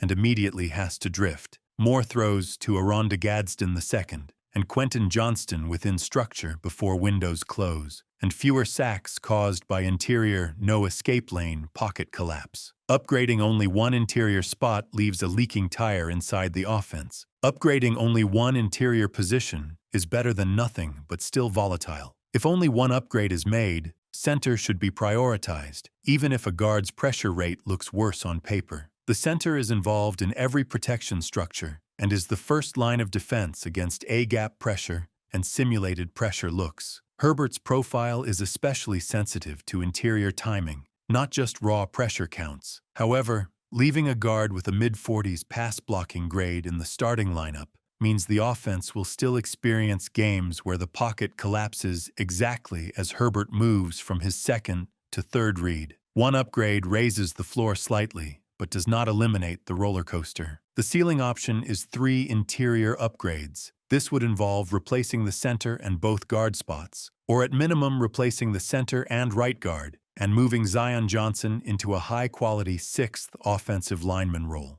3 upgrades make sense if the goal is to build a consistently top-tier offense rather than merely reduce damage. With 3 interior upgrades, the offense no longer needs constant chips and scans to survive, can call longer developing concepts more often, and significantly reduces the feedback loop where time to throw rises and sack totals explode. If resources allow, 3 upgrades are optimal. If the goal is the minimum that truly works, 2 is the answer. How elite quarterback teams actually build offensive line depth. Successful teams do not build 5-man offensive lines. They build 7-man pass protection realities. That means 5 starters, a true swing tackle, and a true interior swing player who can play guard and handle center snaps. Without that structure, one becomes a season-defining crisis. These teams prioritize the interior spine, treating the center position as non-negotiable and ensuring at least one guard is a plus pass protector,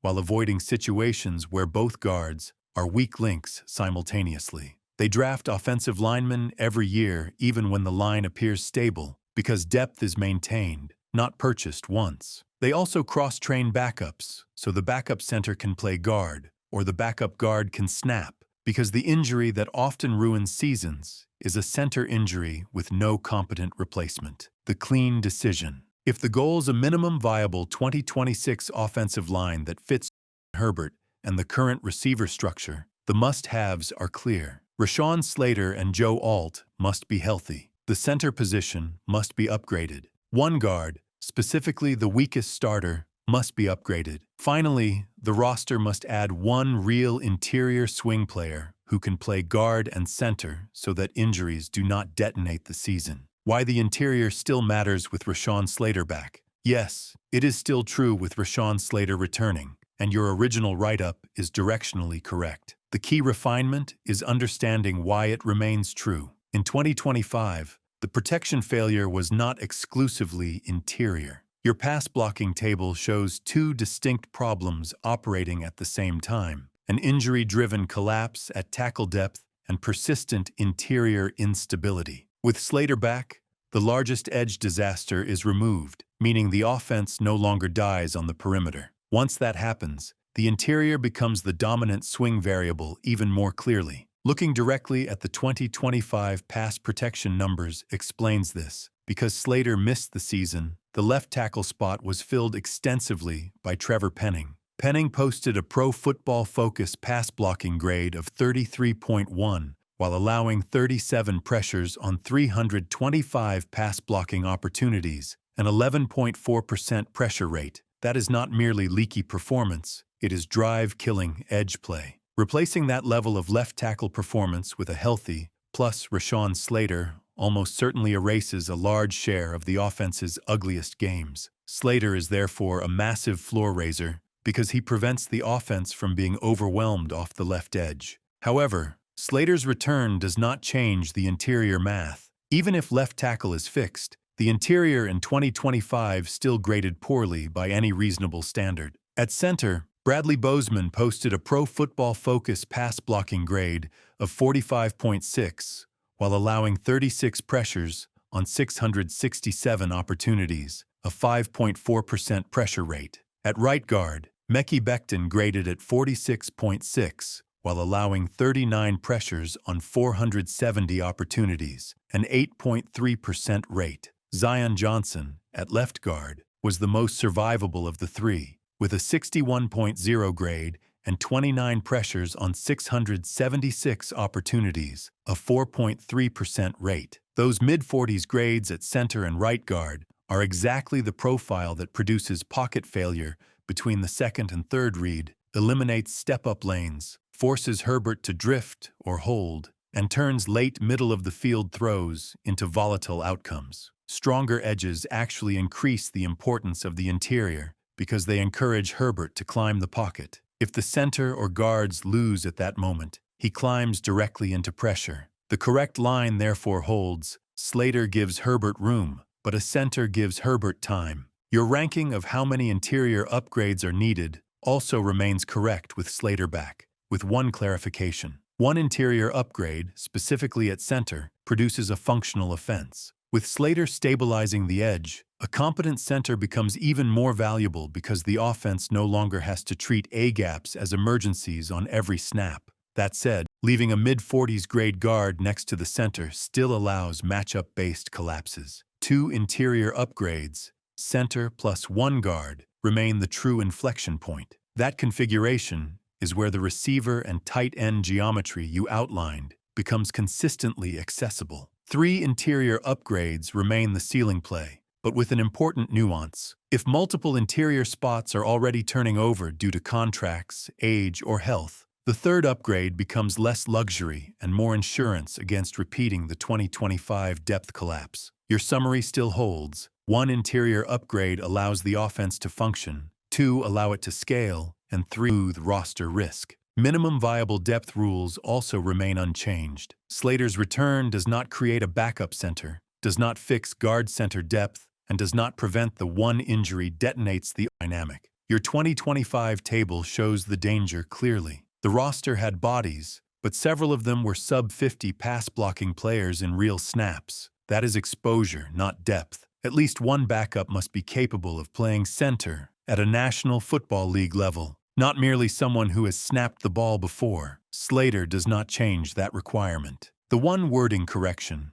that makes your argument bulletproof is this. Rather than saying the entire model hinges on center quality, the most accurate professional framing is, once the edges are stable with Rashawn Slater and Joe Alt, center quality becomes the primary lever that determines whether Herbert can run the offense at full value. That version accounts for the 2025 precondition, where tackle collapse alone was sufficient to break the offense. Rams receivers versus Chargers receivers, what they actually give the quarterback. The receiver comparison clarifies why time and structure matter differently for each offense. The Rams have a true play-ending wide receiver in Puka Nacua. From your Rams table, Nacua recorded 166 targets, 129 catches, 1,715 receiving yards, 729 yards after catch, and 10 touchdowns. That is the profile of a receiver who wins early, creates yards after the catch consistently, and ends plays quickly,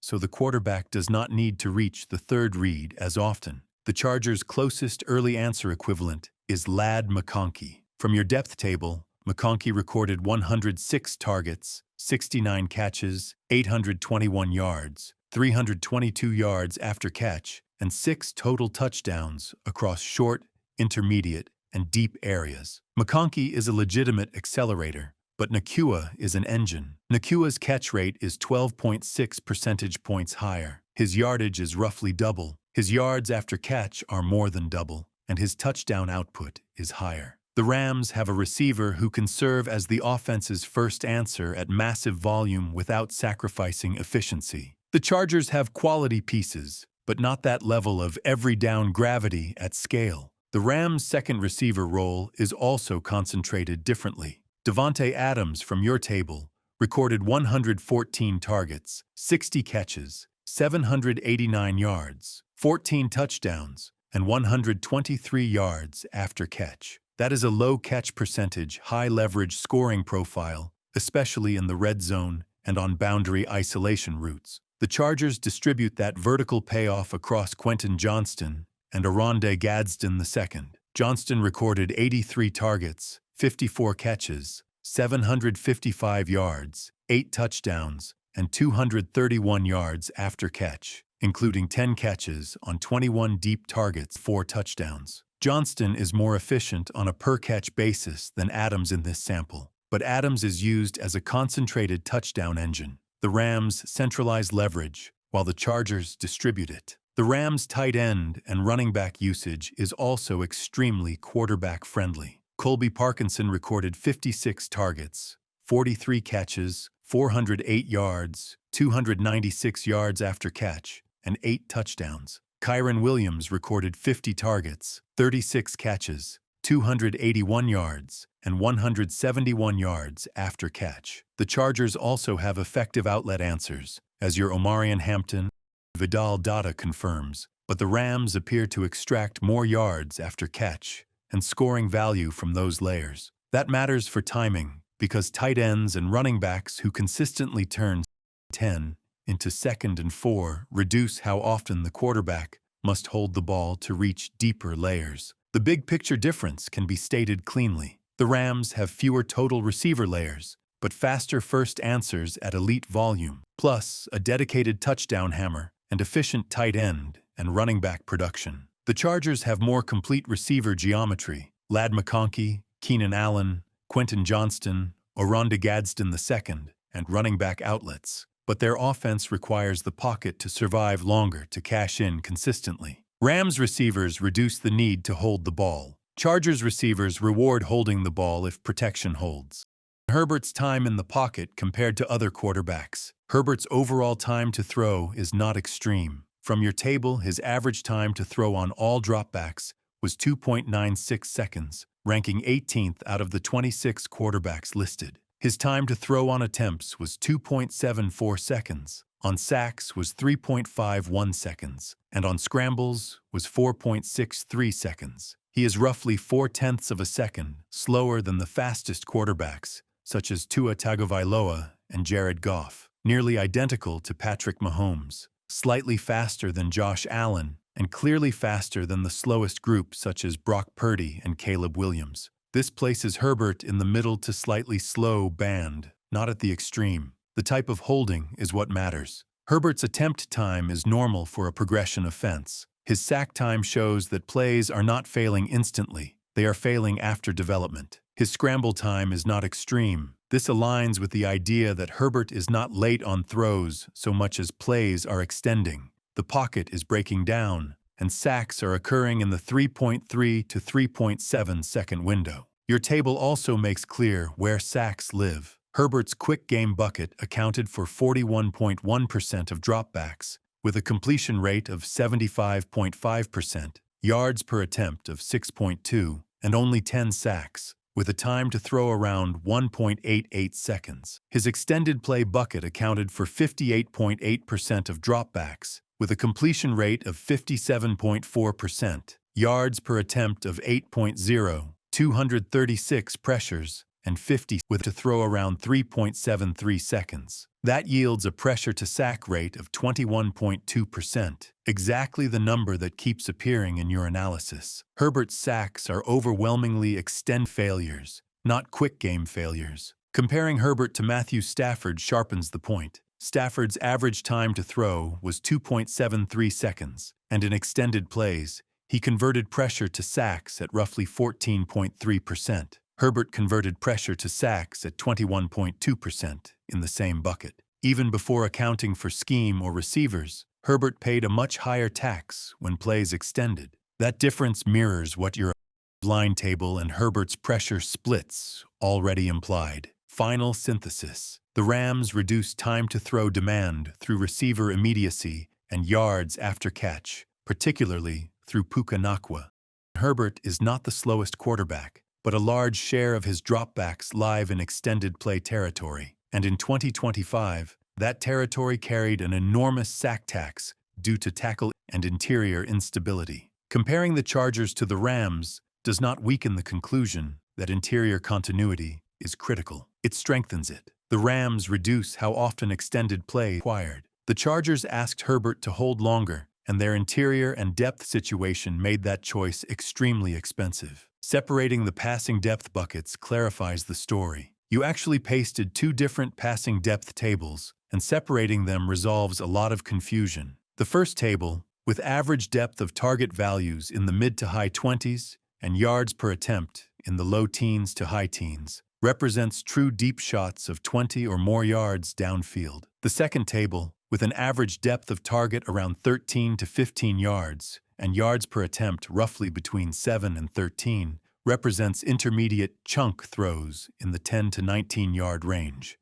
Herbert's deep ball and his intermediate game are therefore not the same conversation, and treating them separately is essential. Herbert on true deep throws, 20 yards or more. On true deep shots, Herbert attempted 70 passes and completed 27 of them, a completion rate of 38.6%. He gained 816 yards, averaging 11.7 yards per attempt, with 8 touchdowns and 2 interceptions. His average time to throw on these plays was 3.59 seconds, and he faced 31 pressures, which equates to pressure on roughly 44.3% of attempts. Despite the heavy pressure and long development time, his passer rating was 109.0. This profile shows that Herbert's deep ball is productive and relatively safe, but expensive in terms of time and pressure exposure. Herbert on intermediate throws, 10 to 19 yards. On intermediate throws, Herbert attempted 96 passes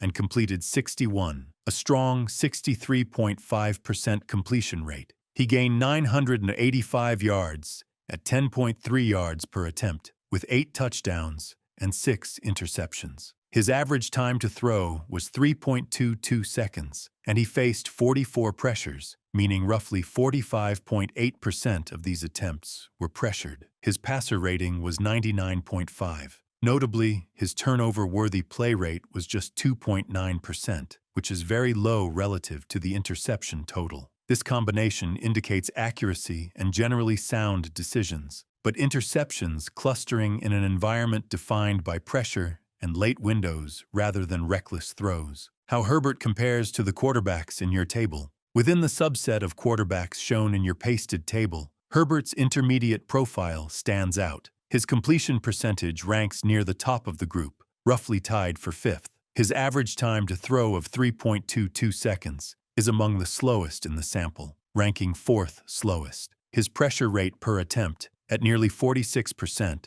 is the highest in the group. His interception rate on these throws is the 3rd highest, while his turnover-worthy play rate is the 2nd lowest. That combination, high completion rate, low turnover-worthy play rate, but elevated interceptions, strongly suggests that many of the interceptions are coming from late-stage chaos, such as tipped passes, compressed windows, receiver timing issues, or hits at the catch point, rather than poor quarterback decisions. On true deep throws, by contrast, Herbert's passer rating is solid. His interception rate is low, and the issue is again cost rather than effectiveness. Long time to throw and heavy pressure. Rams comparison. Herbert versus Stafford. Comparing Herbert to Matthew Stafford using the same tables reinforces the receiver and scheme differences you have been circling. On true deep throws, Herbert attempted 70 passes with a 3.59-second average time to throw and a 44.3% pressure rate,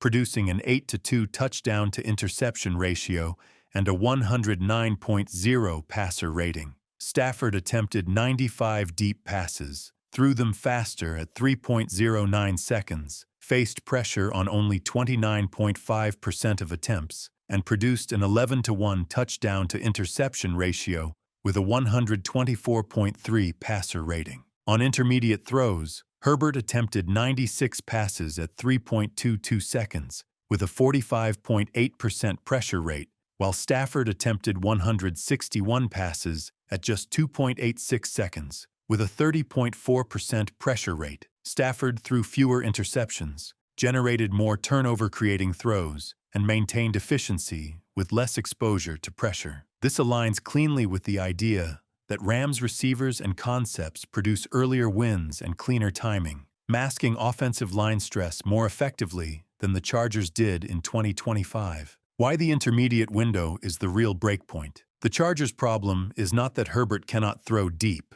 His true deep profile, 8 touchdowns, 2 interceptions, and a 109 passer rating, confirms that deep passing is a strength, even in a hostile environment. The real problem lives in the intermediate 10 to 19-yard window. These are the money throws, third down conversions, red zone spacing routes, and middle-of-the-field concepts. Herbert is attempting them later than most quarterbacks in your sample, and under more pressure than almost anyone else. That is where sacks, late throws, and middle-of-the-field interceptions concentrate. Clarifying the second passing depth table. The specific passing depth table with an average depth of target around 13 yards is not a true 20-plus yard deep ball table. You can tell because nearly every quarterback in the table sits around a 13 to 14-yard average depth of target, including Herbert at 13.1 yards. True deep buckets usually live closer to 25 to 35 yards. This table should therefore be treated as an intermediate or downfield chunk bucket.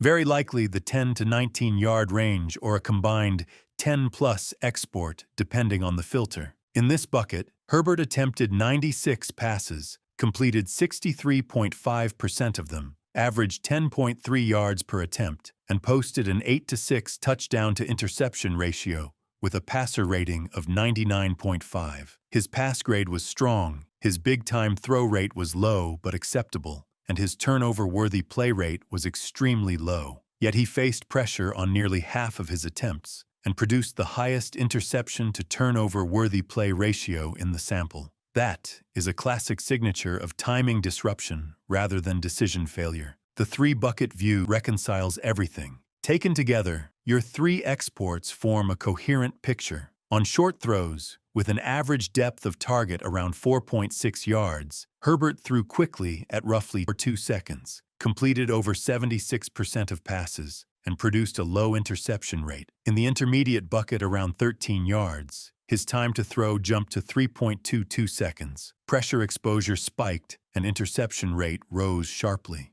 On true deep throws with an average depth of target near 28 yards, time to throw rose further to 3.59 seconds. Pressure remained high, but interceptions dropped again. Herbert's interception spike is therefore concentrated in the intermediate layer, not the deep ball. Bottom line. This passing depth analysis does not weaken your conclusion, it strengthens it. Herbert is not a quarterback who cannot throw downfield, and he is not a slow processor in the quick game. His intermediate profile is accurate and efficient, but extremely expensive, defined by long development time, extreme pressure exposure, and interception volatility that does not align with his decision quality. That is an interior pocket and timing story, not a deep ball problem and not a quarterback talent issue. Ruthless backup offensive line evaluation using the 2025 Chargers blocking table. Using the 2025 Chargers offensive line table that includes run block grades, pass block grades, pressure counts, and alignment snaps, a clear hierarchy emerges when evaluating which linemen are actually worth keeping as depth in 2026, with Justin Herbert in mind. In this context, backup means any player you would reasonably want on the roster as depth, even if injuries force them into heavy snaps during the 2025 season. The guiding criteria are simple. Do not collapse the pocket quickly, and ideally provide real interior or center depth. Tier 1. Keep real National Football League depth value. Jamari Salyer is the best swing offensive lineman on the roster and the clearest keep. He is the only backup-type player who is both playable and position-flexible. He posted a Pro Football Focus pass-blocking grade of 68.8 and a run-blocking grade of 59.5, allowing 22 pressures on 302 pass-blocking opportunities, a 7.3% pressure rate. While not ideal, that rate is survivable for a swing lineman. His alignment usage shows snaps at left tackle, 157 at right guard, and 42 at right tackle. Translated to roster value, he can function as a true third tackle and survive as an emergency guard without the offense immediately breaking. He should be retained as a swing tackle with emergency guard capability. Andre James should be retained as the backup center, but the sample must be treated cautiously. He recorded a Pro Football Focus pass blocking grade of 68.6 on 64 pass blocking snaps, allowing just 2 pressures on 59 opportunities, a 3.4% pressure rate. His alignment snaps were exclusively at center. The concern is his run blocking grade of 33.8 and the small sample size, which limit confidence. He is the best available signal for a second center on the roster, but the team still needs additional interior line depth, so he is not the only contingency plan. Tier 2, keep only if the price is right. Tackle only depth. Trey Pipkins III is not a strong player, but he represents legitimate tackle depth. He posted a Pro Football Focus pass blocking grade of 60.7 and a run blocking grade of 43.8, allowing 30 pressures on 396 opportunities, a 7.6% pressure rate. His alignment snaps were almost entirely at right tackle, totaling 651. If the 2026 starting tackles are Rashawn Slater and Joe Alt, Pipkins can serve as a third tackle. That is a useful roster role, but he should not be treated as interior depth. Bobby Hart is acceptable only as a fourth tackle or emergency option. He recorded a Pro Football Focus pass blocking grade of 57.4 and a run blocking grade of 45.3. allowing 21 pressures on 310 opportunities, a 6.8% rate. His snaps came primarily at right tackle, with limited left tackle usage. He is fine as a cheap depth piece, but does not solve any interior protection issues. Tier 3, replace. Not good enough to protect Herbert's timing. Trevor Penning has real positional versatility, but his pass protection is not functional enough to justify keeping him beyond a minimum or camp deal. He recorded a Pro Football Focus pass blocking grade of 52.5 and a run blocking grade of 56.9, allowing 26 pressures on 321 opportunities, an 8.1% pressure rate, and surrendering 5 sacks. His alignment included snaps at left guard, right guard, and left tackle. While it is tempting to keep him because he covers positions, his pass protection loss rate is exactly the profile that breaks Herbert's timing and turns normal dropbacks into chaos. Tier 4, cut or replace, pocket breakers. Mekhi Becton is not viable depth for a Herbert-led offense on the interior. He posted a Pro Football Focus pass blocking grade of 46.6 and a run blocking grade of 35.5. allowing 39 pressures on 470 opportunities, an 8.3% rate, almost entirely at right guard. This is the kind of profile that turns standard dropbacks into immediate interior collapse. He should not be considered trusted depth. Austin Dess is not keepable based on his pass protection output. He recorded a Pro Football Focus pass blocking grade of 33.1, allowed 37 pressures on 325 opportunities, surrendered 7 sacks, and represents the type of depth that results in extended quarterback damage over a multi-week stretch. Foster Sarell is an automatic replacement. He posted a Pro Football Focus pass blocking grade of 32.6 and allowed 15 pressures on 99 opportunities, a 15.2% pressure rate, which is unplayable. Branson Taylor does not have enough evidence to justify a roster spot beyond a practice squad role. His Pro Football Focus pass blocking grade of 45.8 came on only 55 pass blocking snaps and does not support real depth consideration. The keep list, simplified. Real depth worth keeping consists of Jamari Salyer and Andre James, with James retained specifically as the second center while adding competition. Role-limited depth worth keeping only if cheap includes Trey Pipkins III as a third tackle and Bobby Hart as a fourth tackle. Everyone else, Trevor Penning unless on a minimum deal, Mekhi Becton, Austin Deculis, Foster Sarell, and Branson Taylor, should be replaced. The most important conclusion is that even if Salyer and James are retained, the roster still lacks the one backup archetype that Herbert offenses require. A swing interior lineman who can play both guard and center at a National Football League pass protection level. Salyer is more tackle and guard than center, and James may be a viable second center, but with limited evidence and poor run-blocking grades.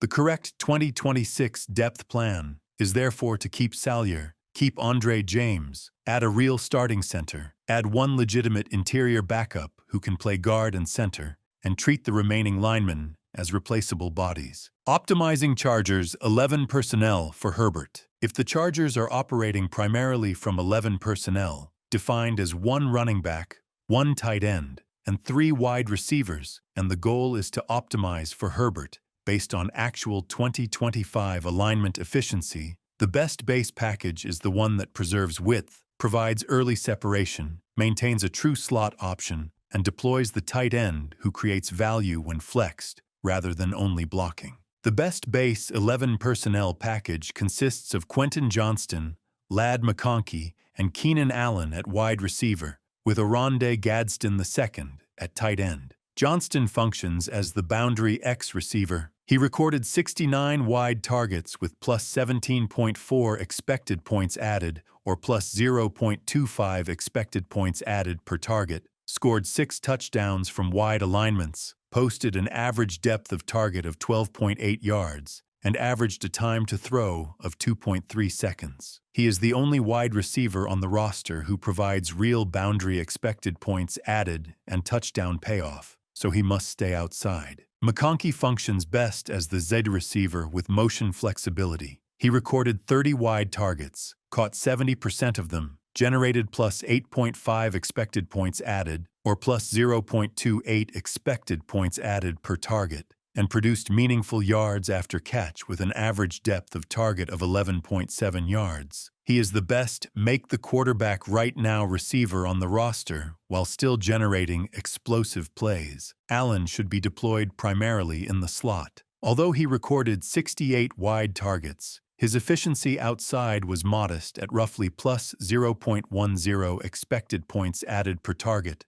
and negative versus expected production. His special value remains as an interior option route and zone settle receiver, so he should not be wasted outside in base 11 personnel. Gadsden is the tight end, who adds real value when flexed. He recorded 12 wide targets with plus 4.6 expected points added or plus 0.38 expected points added per target, the best per target value among the pass catchers. With an average depth of target of 10.0 yards and a time to throw of 2.8 seconds, he provides seam and middle-of-the-field stress that complements the wide receivers. This configuration, Johnston as the boundary X, McConkey as the Z or motion receiver, Allen in the slot, and Gadsden flexed at tight end, provides width, fast separation, and yards after catch, third down and zone-solving capability, and middle-of-the-field stress. It reduces Herbert's need to hold the ball without sacrificing explosive potential. A situational alternative exists when protection is the priority. In those cases, the same 3 wide receivers can be used with Will Dissly at tight end instead of Gadsden. Dissly's receiving value when flexed is minimal in the data, but he is the most credible inline and chip blocker among the tight ends. This package should be used against heavy pressure fronts or when the offense wants to keep the running back out of protection without tipping a pure spread look. However, it caps middle-of-the-field stress and should not be the base identity. If Keenan Allen is rotated off the field for health or pace reasons, the best replacement wide receiver in 11 personnel is Trey Harris. Harris recorded 31 wide targets, generated plus 4.5 expected points added, or plus 0.14 expected points added per target, caught 61.3% of his targets, and produced positive value with an average depth of target of 10.8 yards and a time to throw of 2.3 seconds. He provides at least neutral value outside,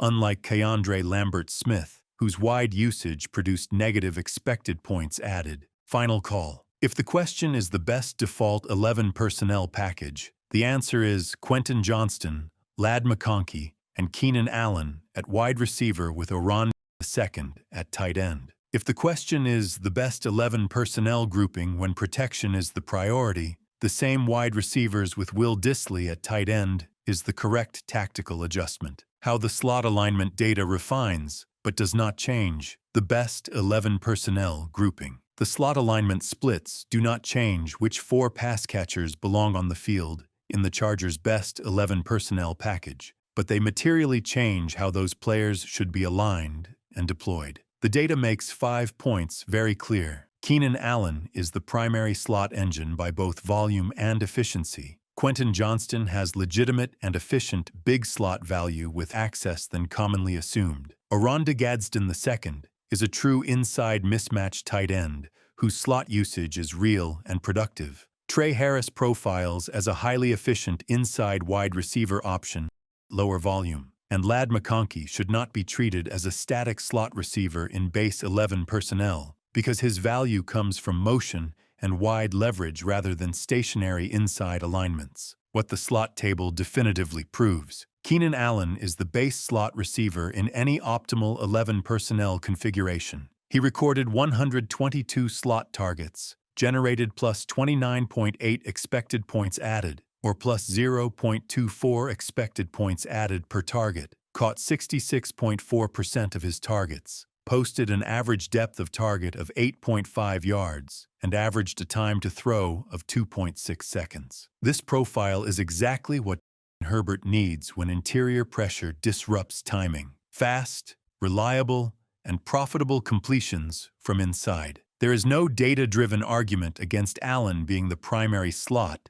in the Chargers' best 11. Quentin Johnston's slot usage is also clearly legitimate rather than gimmicky. He recorded 84 slot targets, produced plus 20.6 expected points added, or plus 0.24 expected points added per target. The same per-target efficiency as Allen, caught 60.7% of his targets, posted an average depth of target of 12.3 yards, and averaged a time to throw of 2.4 seconds. Two implications follow directly from this data. First, slot usage for Johnston is not slow developing. The ball comes out quickly. Second, he provides chunk access from inside without reckless throw profiles. Johnston should remain the boundary X receiver on most snaps, but the data strongly supports intentional packages that feature him in the slot. Oronde Gadsden II profiles as the best tight end for 11 personnel and the best inside mismatch tight end on the roster. He recorded 69 slot targets, generated plus 15.3 expected points added, or plus 0.22 expected points added per target, caught 71.0% of his targets, posted an average depth of target of 9.0 yards, and averaged a time to throw of 3.2 seconds. This is the structural reason 11 personnel works for the Chargers. Gadsden creates linebacker and safety conflict from inside alignments. In 11 personnel, he should not be limited to inline usage. He must spend real snaps as a flex, slot, or wing tight end. Trey Harris quietly makes a strong case as the best inside wide receiver 3 or wide receiver 4 option. He recorded 43 slot targets, produced plus 13.6 expected points added, or plus 0.32 expected points added per target. The best efficiency in the slot table, caught 69.8% of his targets, posted an average depth of target of 9.2 yards, and averaged a time to throw of 2.5 seconds. This is not statistical noise. It is a real efficiency signal. If the offense needs to rest Keenan Allen or wants a second inside winner without displacing him, Harris is the cleanest data-supported option. Ladd McConkey's slot data clarifies usage rather than diminishing his value. He recorded 106 slot targets, but produced only plus 2.4 expected points added, or plus 0.02 expected points added per target, caught 62.3% of his targets, posted an average depth of target of 10.0 yards, and averaged a time to throw of 3.3 seconds. This does not mean McConkey is ineffective. It means his best value is not parking him in the slot and asking him to win like Allen. His strengths are maximized when he is used as a wide Z receiver, a motion Z from stack or reduced splits, and on crossers and overroutes. That aligns with his strong wide and motion profile from the other alignment data. The best 11 personnel grouping remains the same. The optimal base 11 personnel grouping does not change. The best combination of players on the field is still Quentin Johnston, Ladd McConkey, and Keenan Allen at wide receiver, with Oronde Gadsden II at tight end and Omarion Hampton at running back. That remains the correct answer to the question of who should be on the field. What changes are the alignment rules within that grouping? Keenan Allen should be the primary slot receiver. Ladd McConkey should align wide and in motion, rather than being locked into a static slot role. Quentin Johnston should play boundary X on most snaps, but be rotated intentionally into the slot. Oronda Gadsden II should function as a flex, slot, or wing tight end, rather than an inline-only player. The 11 personnel variations that best fit the data. The base 11 personnel alignment should feature Quentin Johnston wide as the X receiver, Ladd McConkey wide with motion as the Z receiver, Keenan Allen in the slot, and Oronda Gadsden II at tight end with a mix of inline, wing, and flex alignments. This preserves fast inside solutions through Allen, movement-based separation through McConkey, width and touchdown payoff through Johnston, and middle-of-the-field linebacker stress through Gadsden. The most effective change-up package is the big slot shot look. In this variation,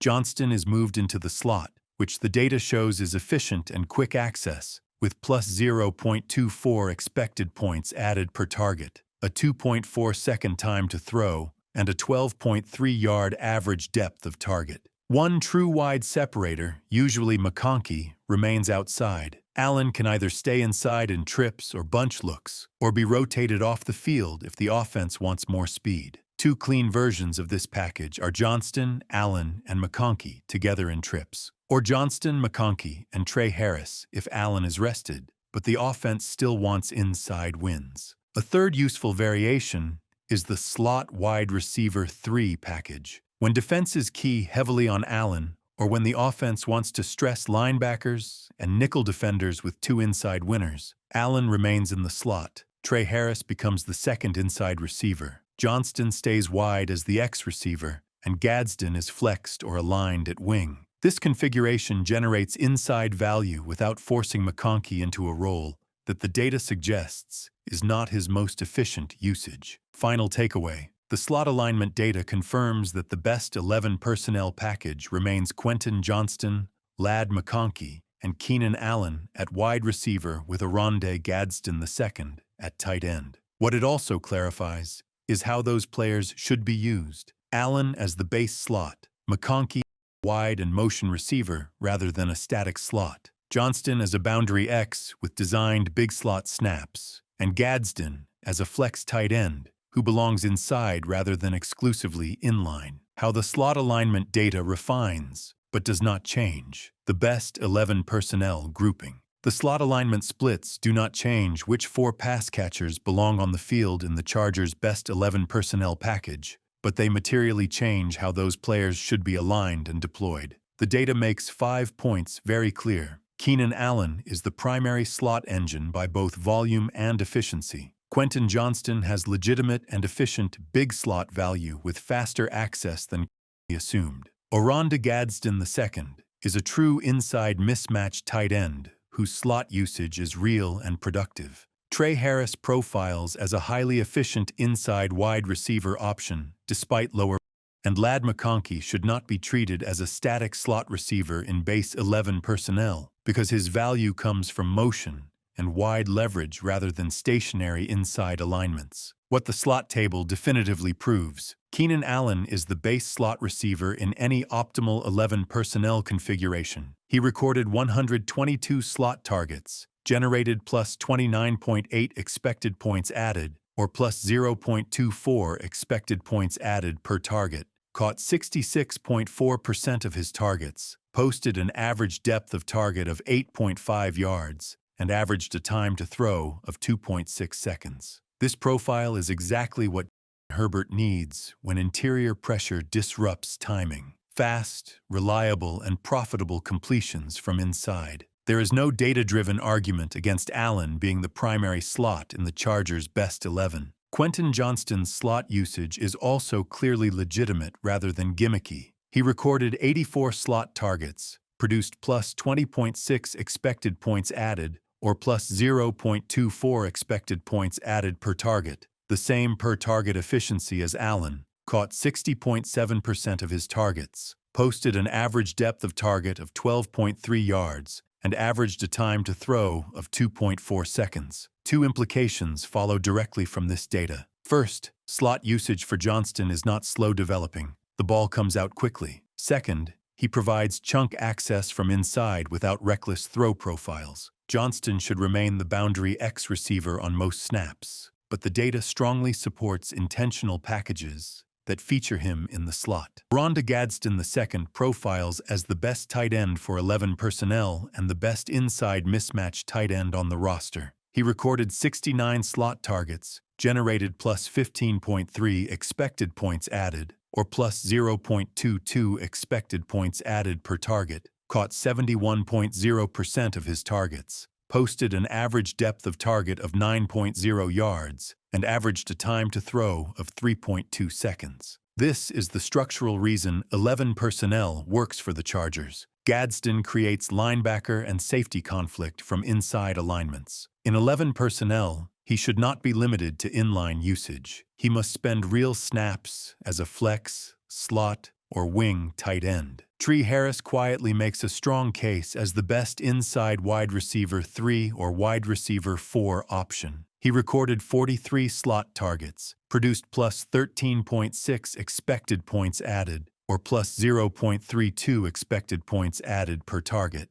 The best efficiency in the slot table, caught 69.8% of his targets, posted an average depth of target of 9.2 yards, and averaged a time to throw of 2.5 seconds. This is not statistical noise. It is a real efficiency signal. If the offense needs to rest Keenan Allen or wants a second inside winner without displacing him, Harris is the cleanest data-supported option. Ladd McConkey's slot data clarifies usage rather than diminishing his value. He recorded 106 slot targets, but produced only plus 2.4 expected points added, or plus 0.02 expected points added per target, caught 62.3% of his targets, posted an average depth of target of 10.0 yards, and averaged a time to throw of 3.3 seconds. This does not mean McConkey is ineffective. It means his best value is not parking him in the slot and asking him to win like Allen. His strengths are maximized when he is used as a wide Z receiver, a motion Z from stack or reduced splits, and on crossers and over routes. That aligns with his strong wide and motion profile from the other alignment data. The best 11 personnel grouping remains the same. The optimal base 11 personnel grouping does not change. The best combination of players on the field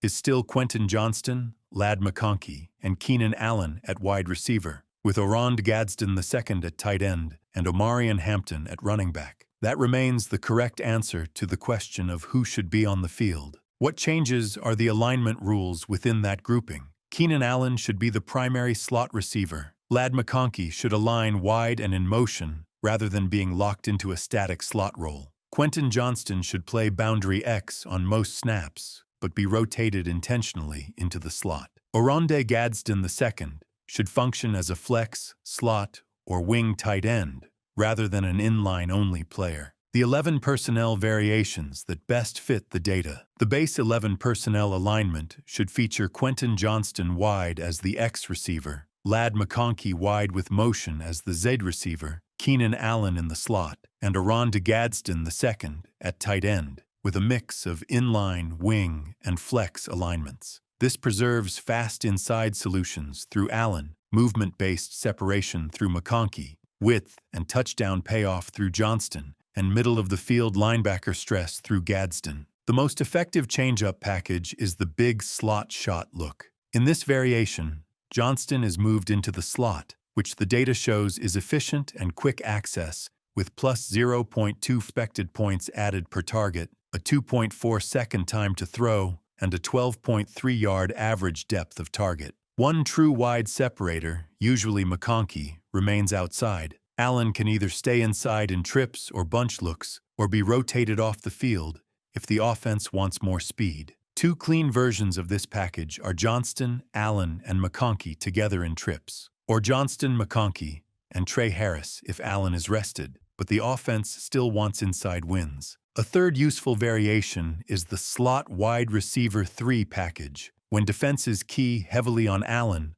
or when the offense wants to stress linebackers and nickel defenders with two inside winners. Allen remains in the slot. Trey Harris becomes the second inside receiver, Johnston stays wide as the X receiver, and Gadsden is flexed or aligned at wing. This configuration generates inside value without forcing into a role that the data suggests is not his most efficient usage. Final takeaway. The slot alignment data confirms that the best 11 personnel package remains Quentin Johnston, Ladd McConkey, and Keenan Allen at wide receiver with Aronda Gadsden II at tight end. What it also clarifies is how those players should be used. Allen as the base slot, McConkey as a wide and motion receiver rather than a static slot, Johnston as a boundary X with designed big slot snaps, and Gadsden as a flex tight end who belongs inside rather than exclusively inline. The slot alignment split is the deciding piece for 11 personnel because it answers the one question that matters most when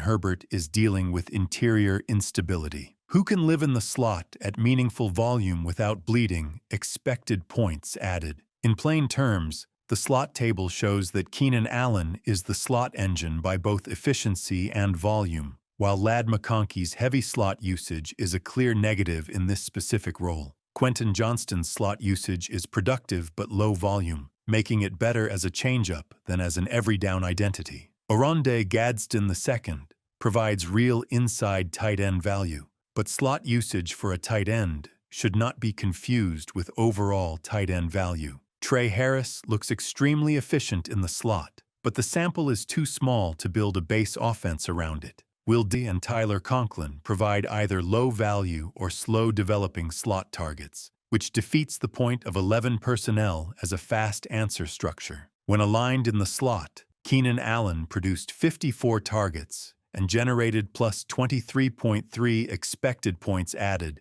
which is plus 0.43 expected points added per target, with a 77.8% catch rate and a 2.9-second time to throw. That is elite inside production, and exactly the kind of fast, profitable completion layer Herbert needs when interior pressure becomes noisy. By contrast, Ladd McConkey produced 70 slot targets and generated minus 11.5 expected points added, which is minus 0.16 expected points added per target, with a 57.1% catch rate. That profile is a clear signal that McConkey should not be treated as the base slot receiver at volume in 11 personnel. Quentin Johnston produced 15 slot targets and generated plus 3.1 expected points added, which is plus 0.21 expected points added per target. That is good efficiency, but too low in volume to justify making it the primary slot identity. Aronda Gadsden II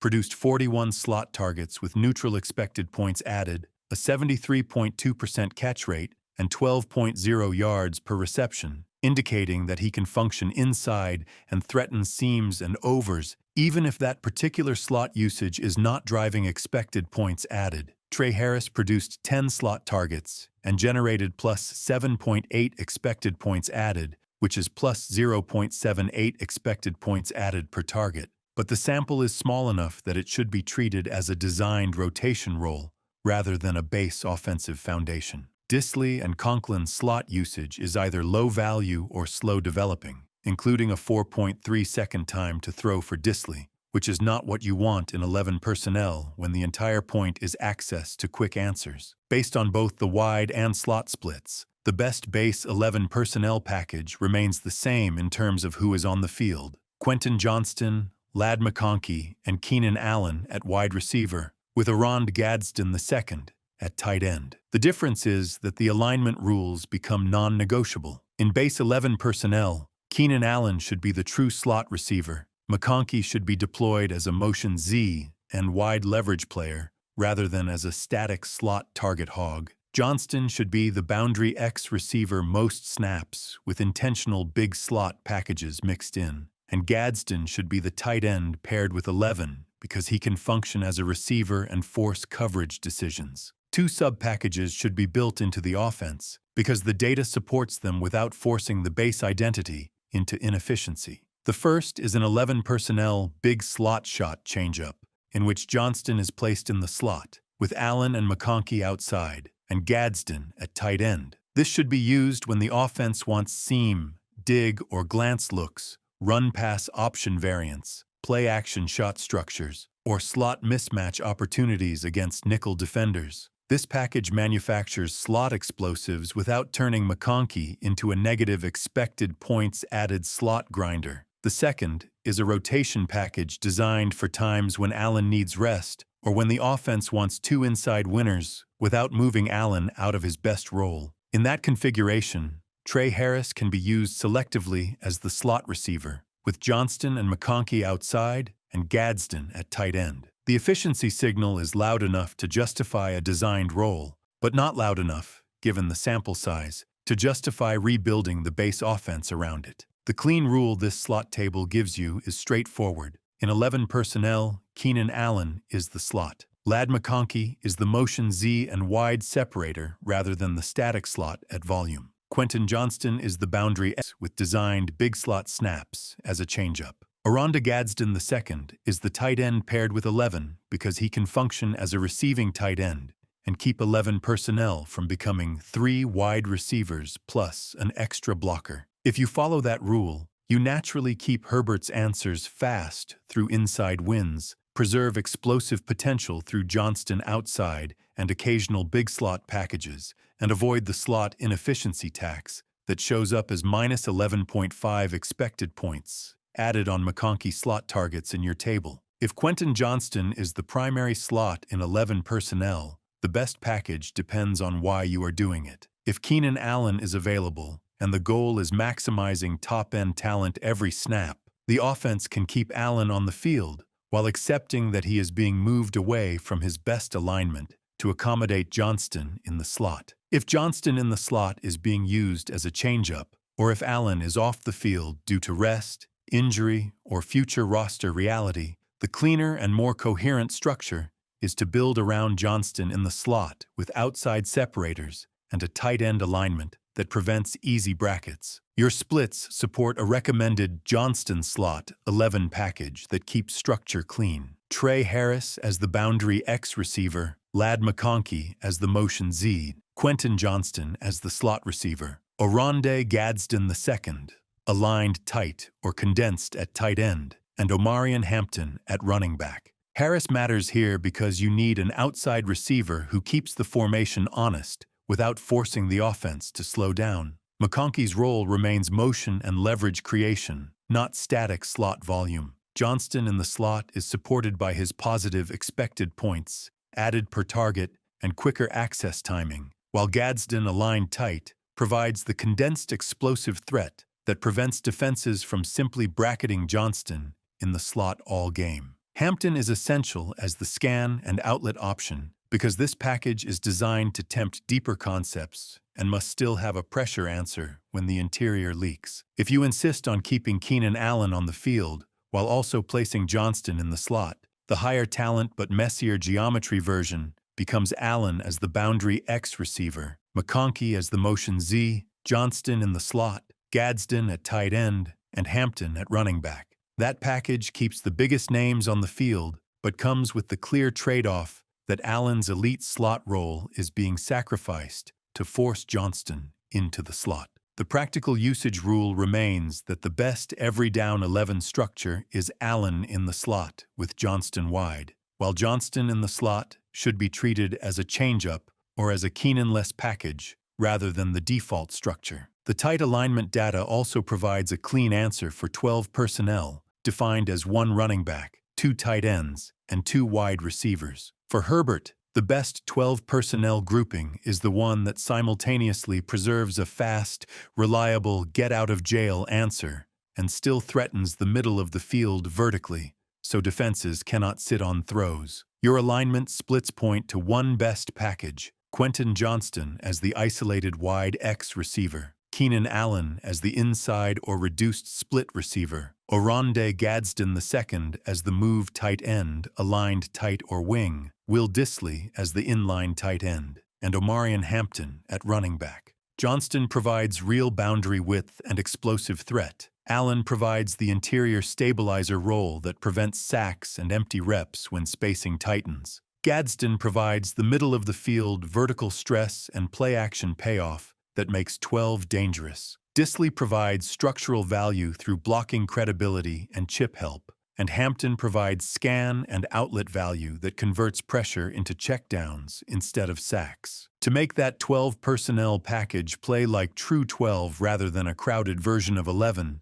Disley should be attached to the formation as the true inline tight end, while Gadsden should be aligned as a wing or tight off-the-ball option, so he can release into seams and overs without being asked to block like a full-time inline tight end. Allen should be aligned in reduced splits or slot-like alignments for fast wins. Johnston should remain isolated wide to force safety decisions, and the running back should align in an offset position to scan and check. The traps to avoid in 12 personnel are using two blocking tight ends without Gadsden on the field, using McConkey as a static slot at volume, and using Gadsden as a full-time inline tight end instead of leveraging his tight or wing release value. Two useful situational variants of the same core are a 12-speed version that swaps Allen for McConkey as a motion Z while keeping him moving, and a 12-money version that keeps Allen and emphasizes Gadsden tight seams and choice routes on third down. The largest clarity lever for Herbert is not adding more concepts or even simply calling faster plays everywhere. The biggest lever is establishing a fixed hierarchy of who is the answer before the snap-through roll-locked receivers and motion that forces the defense to declare. Your splits show large efficiency differences by alignment and situation, which means roll overlap is expensive. Keenan Allen's slot production is a clear example of what clarity looks like. A consistent, reliable inside answer. McConkey's tight window profile indicates that he should not be the receiver the offense depends on when throws become compressed. His best value comes from motion and leverage creation rather than contested catches. Johnston's tight window performance indicates he can function as a bailout and boundary finisher when windows are tight. Gadsden's data suggests his best job is to open windows early through seam and bender stress from tight or wing alignments, rather than being the tight window combat catch option in traffic. In other words, clarity is not that everyone can do everything. Clarity is that everyone does the thing they are best at every snap, even if the alignments shift. In practice, that clarity comes from rules rather than isolated plays. Responsibilities should be locked even if alignments move. Keenan Allen as the inside option and settle receiver, Ladd McConkey as the motion Z and leverage creator, Quentin Johnston as the boundary and tight window bailout, Oronda Gadsden II as the seam and bender conflict player from tight or slot-adjacent alignments, and the running back as the scan and outlet. Motion then functions as coverage truth serum, because if a defender runs with McConkey, it signals man coverage, while bumps or passes signal zone or match, giving Herbert pre-snap information about which side of the concept to live on. A built-in bailout should always exist, and the tight window rule from your data is that Johnston, not McConkey, should be the bailout when the rep is likely to be contested. Gadsden should be used to prevent tight windows by forcing linebackers and safeties to respect seam and bender threats, turning tight throws into normal throws. A simple clarity hierarchy that matches your evidence is that motion leverage through McConkey reveals coverage. The inside answer through Allen keeps the offense on schedule. Middle of the field stress through Gadsden punishes structure. Johnston serves as the bailout or finisher when it gets ugly, and the running back outlet erases sacks. The one-sentence takeaway is that the most clarity comes from roll-locked receivers and motion-forced coverage declaration. Because your own splits show Allen wins inside, McConkey wins with leverage rather than tight windows, Johnston wins in tight windows, and Gadsden wins by stressing the seam rather than fighting in traffic. This is a really useful cut, but the first thing to acknowledge is the sanity check you flagged. The numbers in the down seams table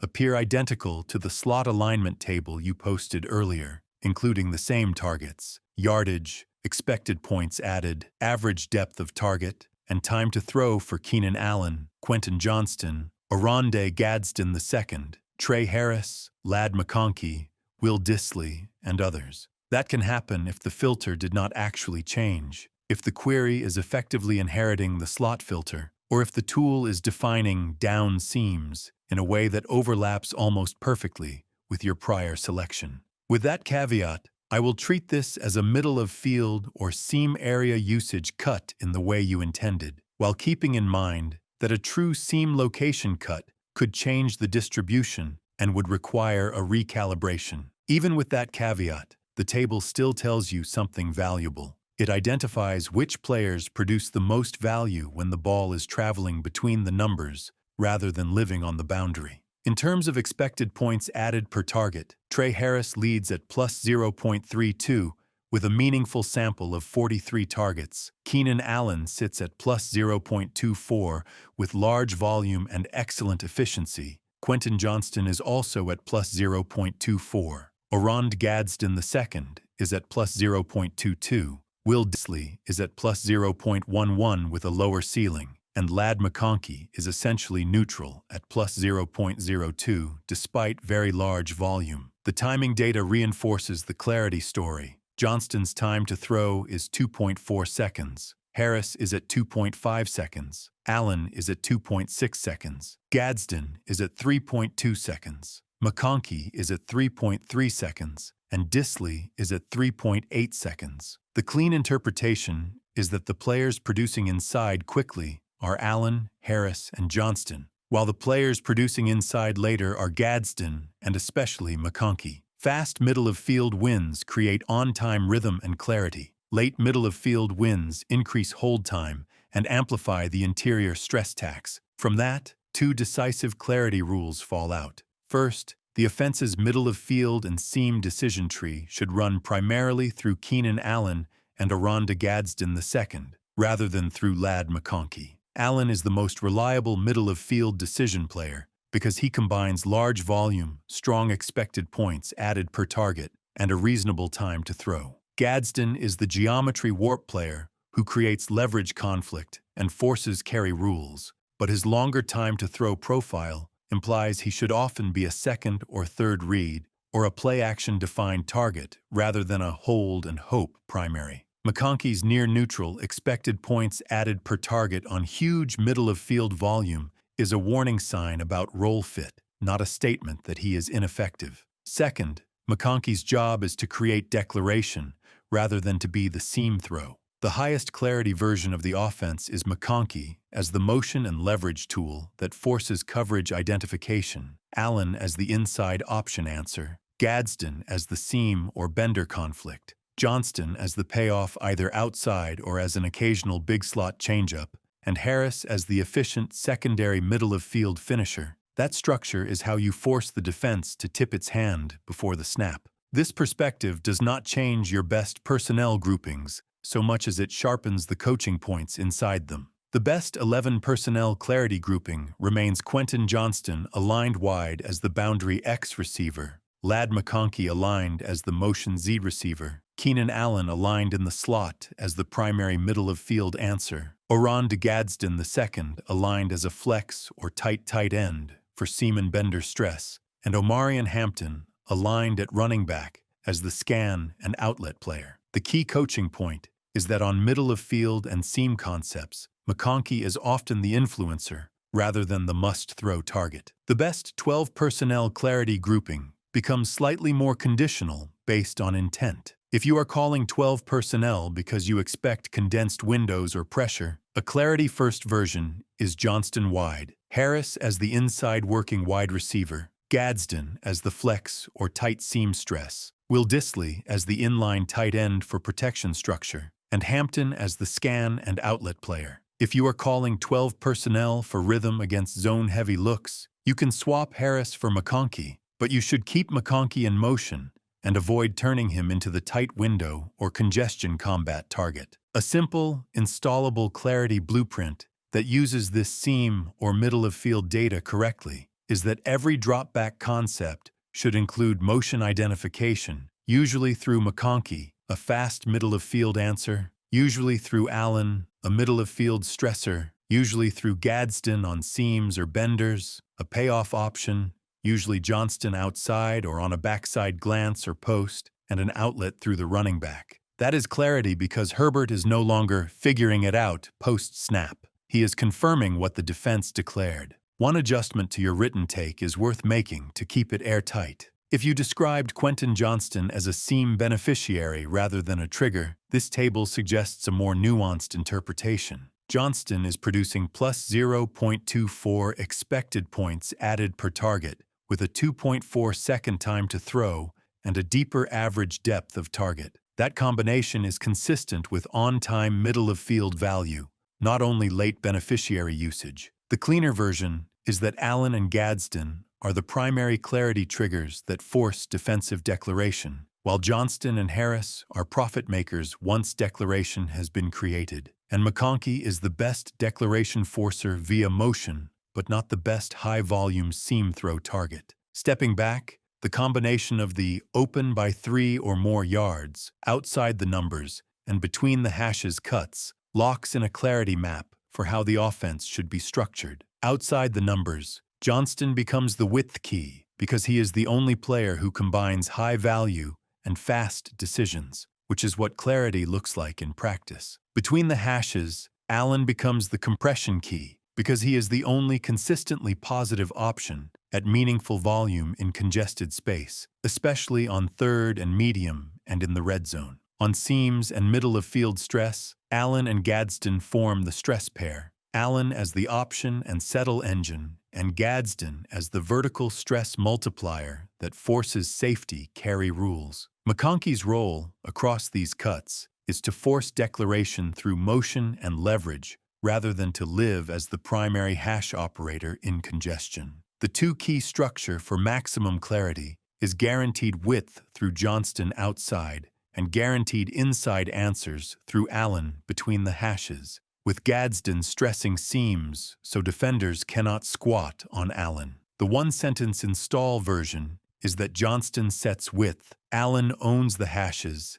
Gadsden stresses seams, and McConkey forces declaration. For 12 personnel, defined as 1 running back, 2 tight ends, and 2 wide receivers, the Clarity First version is Johnston outside, Allen as the inside working receiver, Gadsden as the flex tight end, who can align slot or tight interchangeably, Disley as the inline tight end for structure and protection, and Hampton as the scan and outlet back. This grouping keeps the width key, keeps the compression key, seam stress, and improves survivability without going full maximum protection. A spacing and declaration version swaps Allen for McConkey in open field or early down zone looks, but when the defense squeezes the middle and tight window throws become necessary, Allen should return. One additional roster and role flag emerges from these splits. Once Allen is removed, the offense becomes thin on trustworthy between-the-hashes options. McConkey is not built to live there as a primary.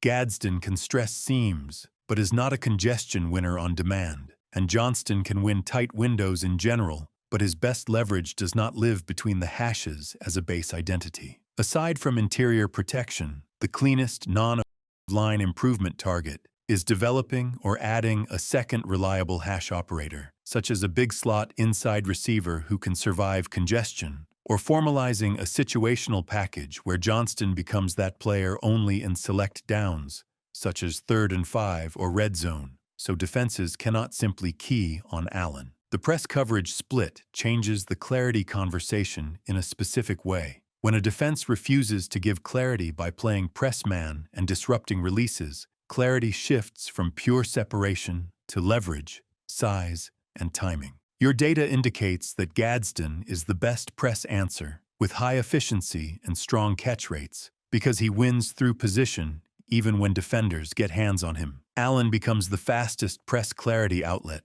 because his time to throw stays low, which is critical for Herbert when press tries to force hesitation. Johnston becomes a press deterrent and high-variance payoff option. His low catch rate paired with positive expected points added indicates explosive threat rather than a volume solution, but keeping him outside forces corners to bail and helps everything inside. Harris is functional as a secondary press option, and McConkey becomes a clarity liability if left static against press. The solution is not to reduce his role, but to ensure he is protected through motion, stacks, bunches, and off-the-line alignments. Against press-heavy opponents, the best 11 personnel grouping remains the same, but the release rules change. Johnston wide on the line, Allen in the slot, McConkey off the line with motion or stack by default, Gadsden flexed, and the running back scanning and releasing as an outlet. Against press and pressure simultaneously, 12 personnel becomes more attractive with Johnston and Allen at receiver, Gadsden and Disley at tight end, and Hampton at running back, because it preserves press-proof stress and protection structure. Finally, the off-coverage and blitz splits complete the clarity framework by answering two separate questions. Off-coverage asks who produces the most value on rhythm when the defense gives you clarity. Blitz asks who is the correct hot answer, who replaces the blitzer, and who punishes the pressure when the defense forces immediate decisions. Once you paste those two splits, we can translate the whole thing into an installable decision tree that shifts rules and targeting priorities based on press, off-coverage, and blitz without changing the core personnel grouping. The off-coverage split should change what the Chargers try to do even if the specific off-coverage table you pasted does not let us credibly assign off-coverage target counts the same way the blitz table does. The reason is that the target totals in your off-coverage table match the same full-season totals you have been posting across other cuts. Keenan Allen at 122, Quentin Johnston at 84, Oronde Gadsden II at 69, and so on, which usually means the filter view is showing the same core receiving line rather than a true off-coverage subset the way your blitz table does. Because of that, it would not be accurate to say that Allen had a specific number of targets versus off-coverage based on that table alone. What we can still do, and what is still useful, is define what off-coverage should mean structurally. When defenders play off, they are conceding access throws, so the identity should be to play fast, stay on schedule, and increase free yards per snap, not to increase time to throw. Against off-coverage, the clean clarity plan is that Keenan Allen becomes the primary rhythm read through option, hitch, choice, and settle routes that convert easy leverage into completions. Quentin Johnston becomes the take the gift outside receiver through access throws like hitches and comebacks, with vertical tags if the defense oversoftens. Oronde Gadsden II becomes the middle-of-field accelerator through seam and bender stress that punishes linebackers expanding. Ladd McConkey remains the motion Z receiver even against off-coverage because motion still helps Herbert confirm coverage and leverage before the snap. The running back remains an outlet, not the plan. The core point is that off-coverage should reduce hold time, not increase it. If you later pull an off-coverage table that behaves like your blitz table, with off-only target counts, we can quantify distribution, but the tactical takeaway stays the same. Take the free yards and keep the ball on time. The blitz split, by contrast, is the perfect table because it clearly behaves as a subset and includes both target counts and expected points added. It separates roles rather than just telling you who is good. The most important insight is that blitz creates 3 jobs, and your data identifies who fills each job. The first job is the hot answer, meaning the receiver Herbert should throw to immediately when the blitz is live. That player is Keenan Allen, who posted 38 targets, 27 catches, a 71.1% catch rate, plus 13.5 expected points added, an average depth of target of 6.6 yards, and a 2.8 second time to throw. That is the profile of a true answer now player and should be treated as the built-in panic button. The second blitz job is replacing the blitzer by occupying the interior vacated zone that opens when a linebacker or nickel defender comes. That role belongs to Oronde Gadsden II. He recorded 18 targets, 14 catches, a 77.8% catch rate, and plus 12.7 expected points added, while also producing positive value versus expected, with an average depth of target of 9.7 yards and a 3.0 second time to throw. By efficiency, this is the loudest line in the entire blitz table. 12.7 expected points added on 18 targets is roughly 0.71 expected points added per target, which is elite. That is exactly what a true replace pressure weapon looks like. The third blitz job is punishment when the defense is wrong, meaning the offense has a one-on-one outside with limited safety help. That role belongs to Quentin Johnston. He recorded 24 targets, 14 catches, 266 yards, 3 touchdowns, plus 7.5 expected points added, and a 2.1 second time to throw. That profile makes him the blitz deterrent. He is the player who turns aggressive pressure into risk. The red flag in the blitz table is Ladd McConkey's usage. He recorded 35 targets, 24 catches, and 289 yards, which looks productive at first glance. But he produced minus 3.2 expected points, added with a 3.2 second time to throw. That is the classic completions with low value trap line, where the offense can complete passes but fails to convert leverage into points, often because the throws are short of the sticks, arrive late, or occur in down and distance situations where the defense is satisfied with the outcome. The clean rule is that McConkey should not be the primary hot answer. He should be the motion identifier, coverage manipulator, screen or glance constraint, and make them declare player. If he is targeted against the blitz, it should be on designed concepts such as screens, leaks, or overs, rather than being the first read in a hot progression. Putting press, off coverage, and blitz together yields a unified clarity tree that is actually installable. The first pre-snap step is determining whether the defense is showing blitz indicators such as mugged A-gaps, a creeping nickel, or zero coverage tells. If blitz indicators are present, the blitz progression order should be Keenan Allen as the hot answer, Oronde Gadsden II as the replacement, Trey Harris as a secondary quick option, Quentin Johnston as the punishment if isolated, and then the running back outlet. Ladd McConkey should not be the primary hot unless the call is a designed screen or constraint. If the look is not a blitz, the second step is determining whether the defense is playing press or off coverage. Against press,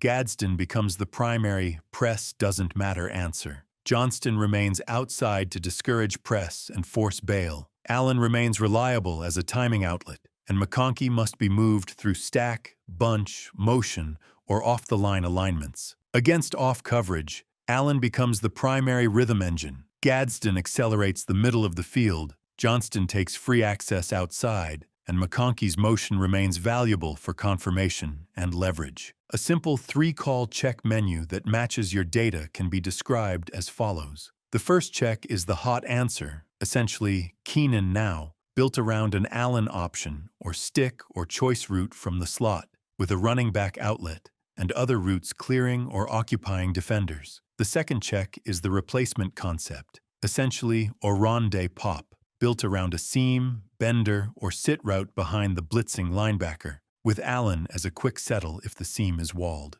Your blitz table shows this is your highest efficiency answer against pressure. The third check is the punishment concept, essentially Quentin isolated, where if Johnston is single and the safety leverage is wrong, Herbert takes the one-on-one through a slant, go, or comeback. The rest of the offense becomes packaging and window dressing around these three checks. The play-action split adds a different layer of clarity because it identifies who converts manufactured clarity into expected points added and how quickly those conversions occur. Your play-action data identifies 4 roles. The first is the play-action shot role, and Quentin Johnston is the clear leader. He produced roughly plus 0.88 expected points added per target, with an average depth of target of 18.4 yards, a 1.8 second time to throw, and production of 209 yards and 2 touchdowns on 16 targets. The key is the time to throw. This is explosive play-action production without a long hold, which fits your offensive line reality. On play-action,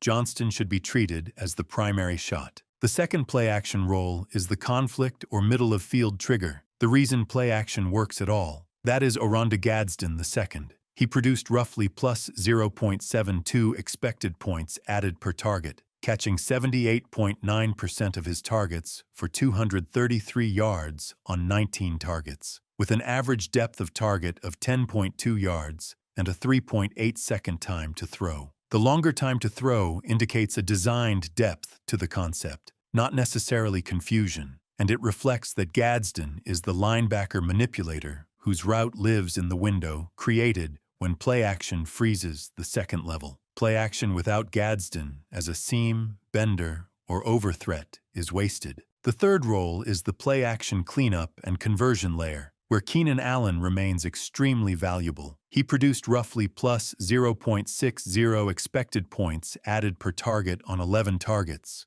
with an average depth of target of 7.1 yards and a 3.2-second time to throw. Play action does not amplify Allen the way it amplifies Johnston and Gadsden, but Allen consistently profits as the settle and slide answer once the second level is displaced, or once Gadsden draws extra attention. The fourth role is the secondary play-action converter, and Trey Harris has a real argument here. He produced roughly plus 0.40 expected points added per target, caught 81.8% of his targets, and posted a relatively fast 2.5-second time to throw on 11 targets. If the offense wants play action without living at 4 seconds, Harris profiles as a clean, low-cost chain mover. The trap line in your play-action table is Ladd McConkey. He produced volume and good catch rates, but his expected points added per target was essentially neutral, and his time to throw was extremely high at 4.5 seconds. That does not mean he is ineffective on play action. It means he is being used as the flow control and movement piece rather than the payoff, and those completions are arriving late without drive-changing value. The correct usage is to keep him as the structural lever, motion, hold backside, drag, and overwork, while treating Johnston and Gadsden as the payoff and trigger layers and Allen and Harris as the conversion layer. These roles also inform personnel usage. The best play-action 11 personnel structure keeps Johnston as the shot threat, McConkey as the motion and flow control piece, Allen as the settle and cleanup answer, and Gadsden aligned tight or as a wing to maximize linebacker freeze, with the running back as the check down and leak option. The key rule is that Gadsden must align tight or at wing on play-action snaps. If he is detached like a wide receiver, you lose much of the second-level freeze effect. The best home for play-action, though, is 12 personnel, because adding an inline tight end, such as Wildy, provides run credibility and protection structure, while keeping Gadsden as the seam and bender conflict player and Johnston as the fast shot threat. In 12 personnel, the wide receiver 2 choice can be Harris if you want quicker play-action access, or McConkey if you want motion and declaration. The install rules that fall out of the play-action table are straightforward. Every play-action concept should answer 3 questions: who freezes linebackers, who punishes safeties, and who converts if neither hits. Your data identifies Gadsden as the primary linebacker freeze and conflict player, Johnston as the primary safety punishment and shot threat, and Allen or Harris as the conversion layer. The concept families that align with these roles include Yankee-style structures with Johnston on a post and an overroot underneath, flood and sail structures that layer deep, intermediate, and flat threats, dagger structures that combine a seam clear with an intermediate dig or settle, leak and delay changeups off-run action, max protect shots that isolate Johnston because the throw can be fast,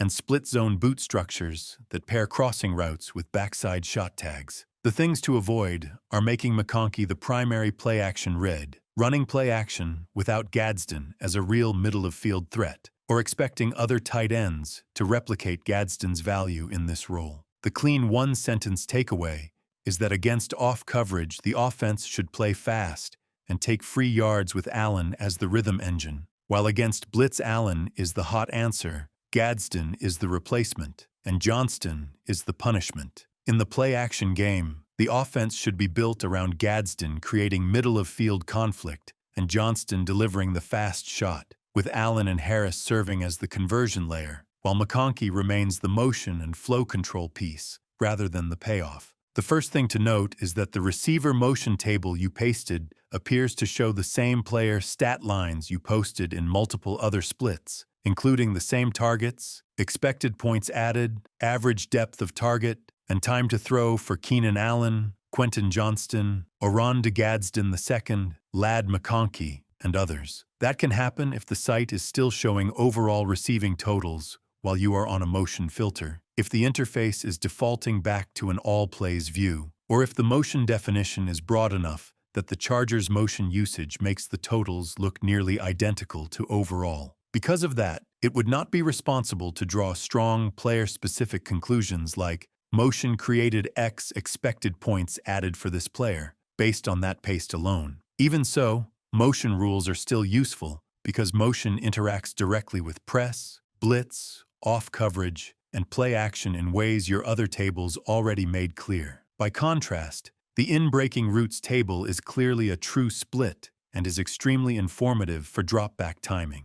In-breaking routes, slants, digs, and crossers are where the offense either wins on schedule or Herbert holds the ball, the pocket compresses, and the play dies. Your in-breakers table essentially provides a drop-back pecking order for who Herbert can throw to on time in traffic, using expected points added per target and time to throw as the truth test. Keenan Allen is the timing backbone. He produced plus 0.54 expected points, added per target, with a fast 2.2-second time to throw on 43 targets, catching 69.8% of them and generating plus 23.4 expected points added. That combination, volume, elite efficiency, and fast timing, means that if you want to live on drop-back slants, digs, and option in-breakers, Allen is the hub. The install rule is that drop-back in-breakers should start with Allen until an opponent proves it can take that away. Trey Harris profiles as the clean secondary timing in-breaker. He produced plus 0.26 expected points added per target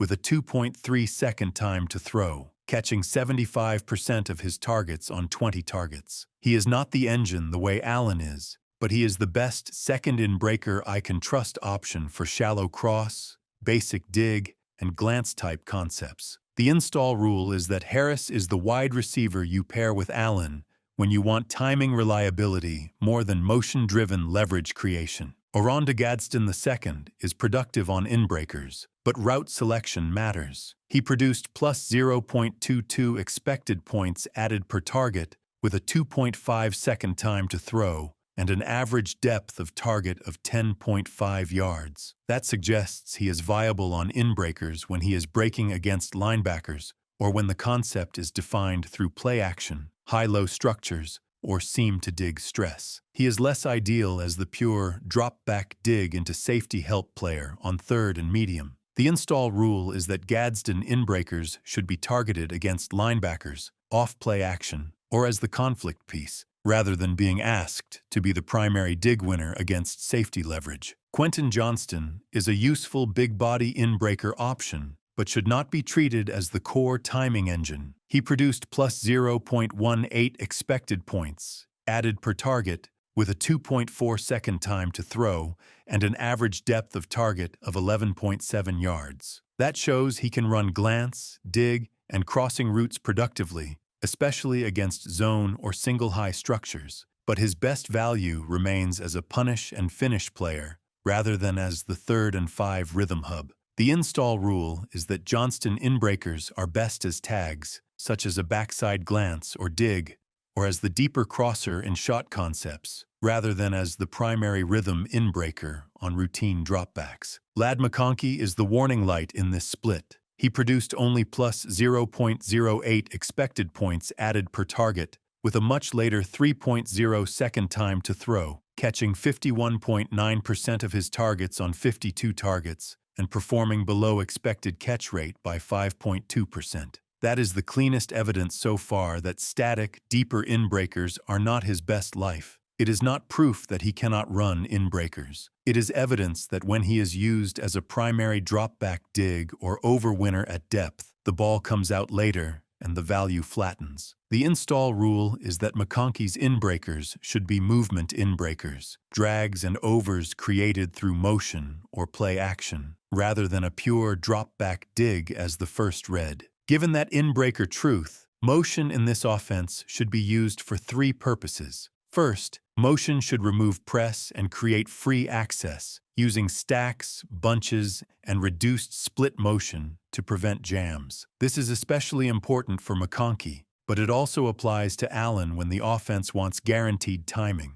A clean rule is that if you are calling an in-breaker for anyone other than Allen, you should strongly consider giving that player free access through motion or stack. Second, Motion should force coverage declaration by revealing man versus zone tells. That matters for Herbert even more than motion getting someone open, because it tells him where the void is and which defender is the conflict player. That makes Allen's inbreaker and option game more automatic and clarifies whether Gadsden's inbreaker is against a linebacker or about to run into safety help. Third, motion should set the geometry so Johnston stays a punishment threat. Your best explosives occur when motion widens safeties, opens middle-of-field windows, or isolates boundary leverage for Johnston. Motion is allowed to make the defense wrong, but Johnston must remain the payoff for the defense being wrong. These inbreaker and motion implications refine your personnel usage rules. In 11 personnel,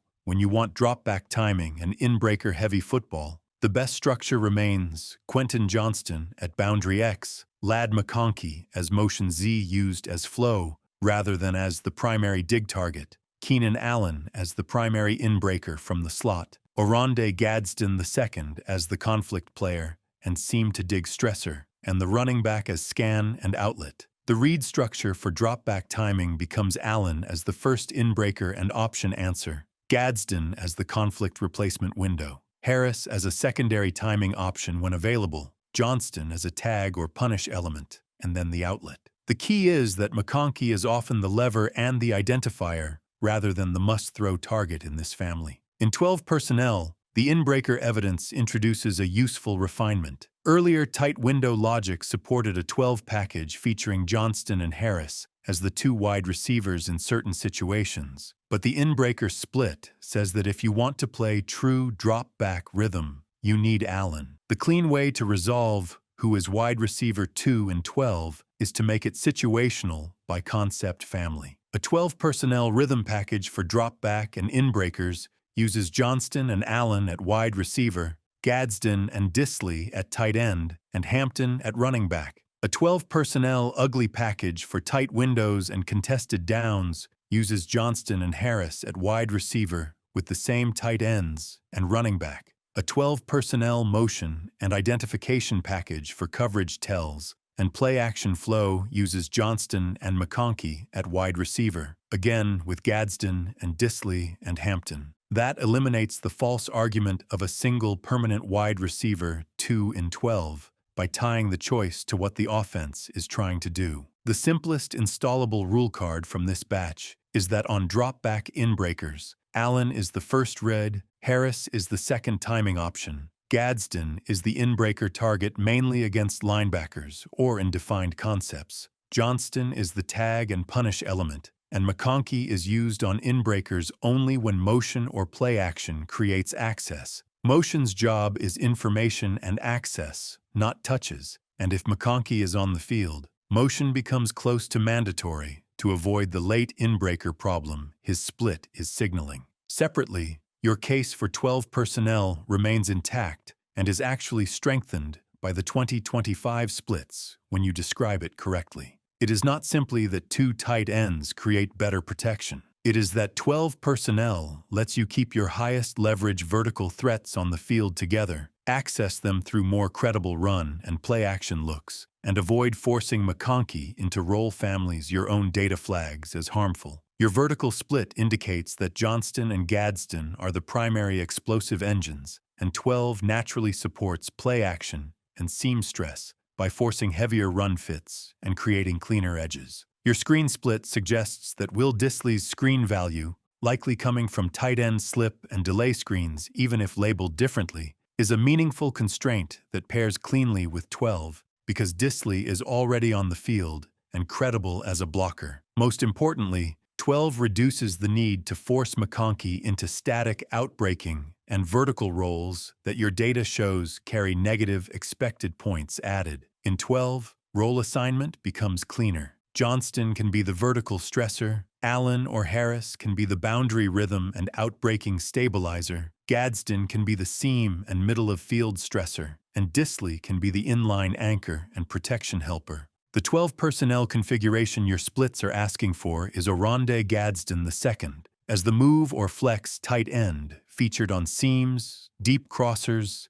and play-action digs and sits. Will Disley as the inline tight end, featured on chip help, leaks, and slip screens. Quentin Johnston as the boundary wide receiver featured on go, fade, post, and deep comeback routes. Keenan Allen or Trey Harris as the second wide receiver featured on outs, comebacks, and slants as the boundary stabilizer. And Omarion Hampton as the running back whose receiving role is pressure relief rather than the base identity. 12 personnel should be the stabilizer and explosive engine on early downs versus pressure and in the red zone, while 11 personnel becomes the accelerator for third and long and tempo situations, with strict role discipline to avoid forcing negative rolls onto McConkey. If Gadsden were ever to graduate into a Keenan-style middle-of-field first red role, the real loss would be the detached move tight end job, not merely a tight end target count. Within the current room, Tyler Conklin would be the closest alignment replacement for that move tight end function,